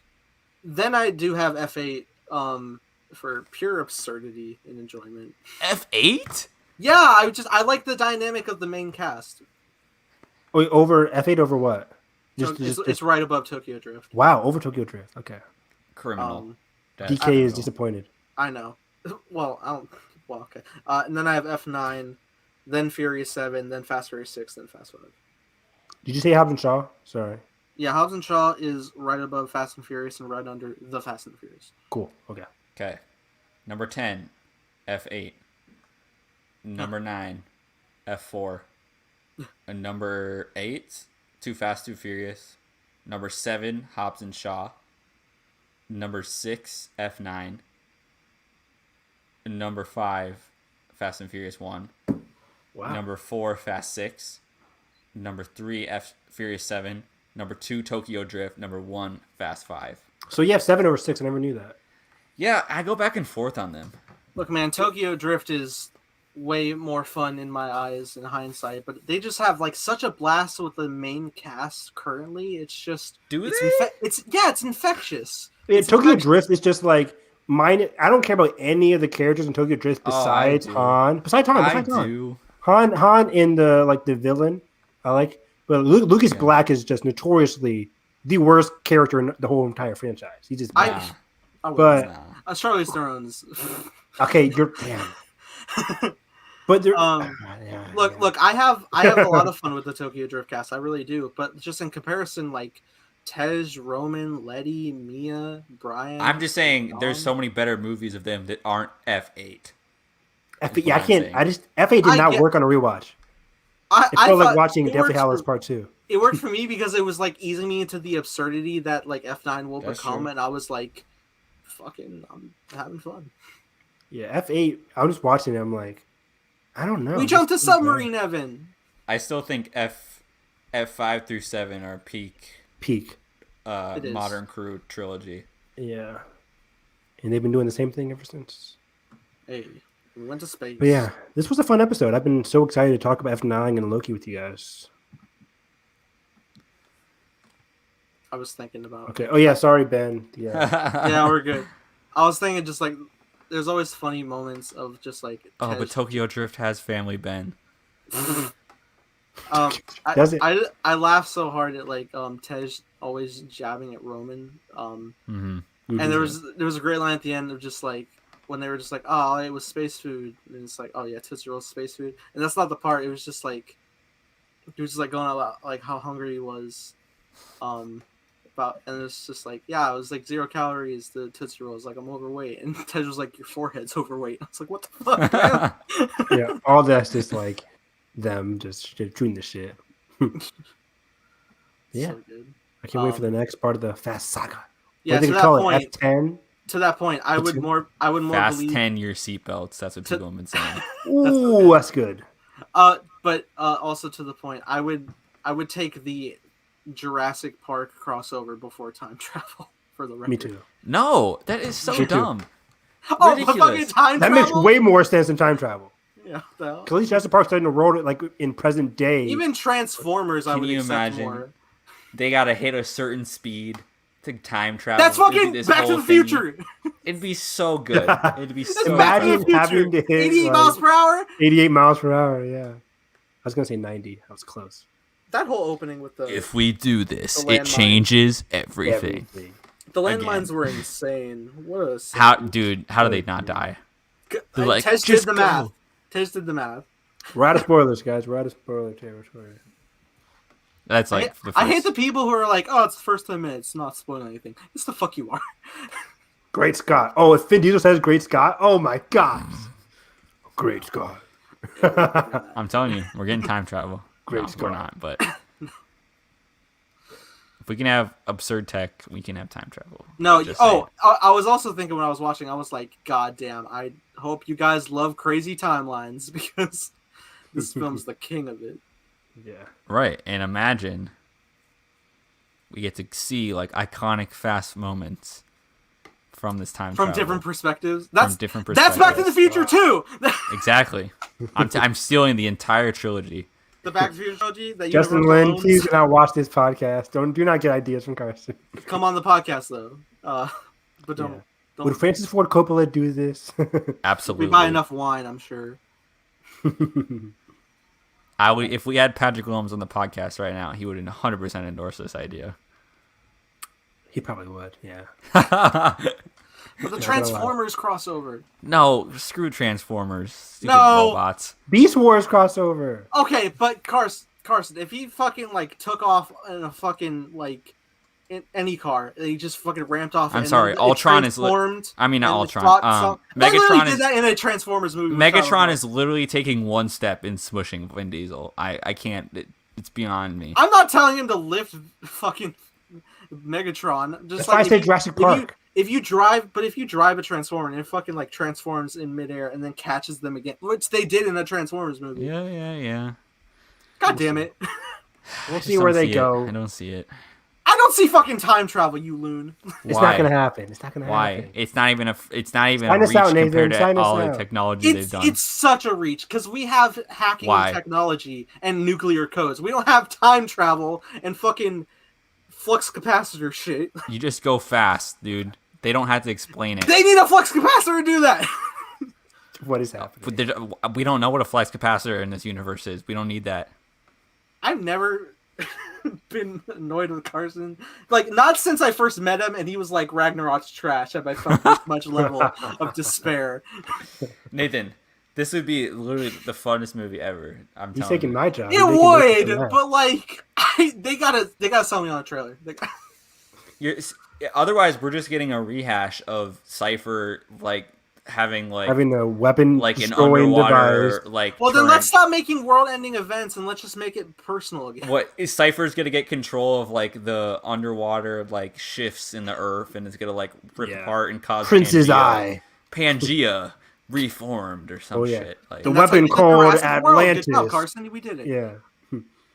Oh man, I know. No more crazy You know weapons. what? For real, I need to rewatch Ragnarok. Put it on the list, Nathan. Put it on the list. Oh, we're gonna do the whole MCU at some point. And it's funny because I love most of Taika's films. It's just for me, I don't know. You were in 2017. I was. I've grown. 2017, a great year in film. Yes. A fantastic year. That That's mark? probably Holy what it was. shit. I was sandwiched in between what? Blade Runner 2049 and War for the Planet of the Apes. I'm sorry. I didn't like... That was a great year. Wait, no. War came out in July. I'm saying. And Thor came out in like September. November. Oh. And I Blade took that Runner personal. That's my birth month. October. Okay, I was sandwiched between Blade Runner and You were sandwiched The Last between Jedi. cinema. Yeah, cinema. But imagine if like the Fast family like drove to like this company, it's InGen, they're cloning dinosaurs. So dumb. I have no Get desire. the fuck out of here when No you say desire. time travel, though. I think dinosaurs. I I'm think so Jurassic Park. mad. They're all dumb. Beyond the original. They are all dumb, but I'm so There's mad that magnet he's planes, like. guys. I'm Come so on. mad that he's so biased against it. Guys. Beyond the Oh my original, God. Jurassic Park is like the most overhyped franchise ever. You're not Ever. Oh, damn! Now we can't get Perry on the podcast. Good job, Carson. Alan. Alan. I will accept. I will make an exception for that moment. Jurassic Park 3 is my You know I love Jurassic Park. too. We're gonna have such. I love fun how doing we're like the commentaries. Jurassic Park 3 United Club. I Yeah. love it. It's my favorite. It's okay. It's not. Okay, Look no, at, I mean, it's look not at better Ben's than one. It's not comment. better than Apes. This is all you need to say. Apes on horses carrying machine guns. That's the best premise of any movie. Apes I've on ever seen. horses. Best hashtag. Right. Do you remember that trailer came out and you just see Caesar with locked and loaded with an AK on his back, going through I saw going a through fucking, snow like, falling I saw off the a full trees, army of them, like, lasers going in the over cave, fucking the fire. waterfall, the little eye paint that just It's one of the just best see- trailers of all time. Oh yeah. Oh my god, I think the teaser for Dawn when it's just like on his eyes and it's slowly panning out. He's like so waiting to good. give the signal. We gotta do a trailer episode just watching trailers. Oh, we should. Without Star getting- Trek 2009. 2009 is the best trailer of all time. We need a captain. We go. We go. Oh, chills. It just makes me depressed, dude, that they can't just pay the man to come back for this Star Trek 4, or maybe they are now. I don't know. Yeah, Chris Pine is the best Chris, and he hasn't been doing much. Give me Sun Tragic. Kang in Star Trek. Oh my god! Stop. Wow! Oh my That's god! incredible casting. That would be incredible. Oh yes, and that Star Trek cast is. Oh, too get good. out! Get out, Ben! Oh no! What Get did I out. say? Oh. Get out! I mean, 2 and 3 are bad. No. Are great. Fantastic trilogy. Nobody else can do that. Okay, I will say, I love how Carson is just like Matrix love all the time, Mhm. but every time I do the not like this reference, it's only Evan who dies laughing. I know. It's because I need to rewatch them more. Because remember, I've only seen them once. Oh yeah, Yeah. So you didn't have the trauma. I don't have the not like this, generational not like this. build up. Evan's dying. All right, well, guys, we've been going for 2.5 hours. That's about as fast. I thought we were gonna try and go for the Last of Us record. Okay. Okay. Oh, I don't. Look, man, I've been waking up at 10:30 I last gotta 3 work days. tomorrow. It sucks. I'm a vampire. I'm not supposed to be here. Man. Sign us out. stays up for 6 hours more after this. I will. We have Bad Batch in 3 hours, guys. Wake up. Fuck. You're right. I'm actually gonna do that. Because I was kidding. Well, okay. Nathan's not. I'm not. I mean, I'm behind on editing the episodes, but I still need to catch it immediately. I'll be awake anyway. I don't have to be awake in the morning. So yeah. With that being said, if you guys enjoyed this jam-packed My Cup of Tea with a bunch of different topics, let us know how you felt in the comments below. If you enjoyed it, hit the like button, subscribe for not rate, ring that bell. As you know, we keep joking. It's literally like for my channel. I'm just like, if you want it. But yeah, Sell it, Nathan. to promote yourself, damn it. Look, man, 5 years on YouTube, you get jaded. Yeah.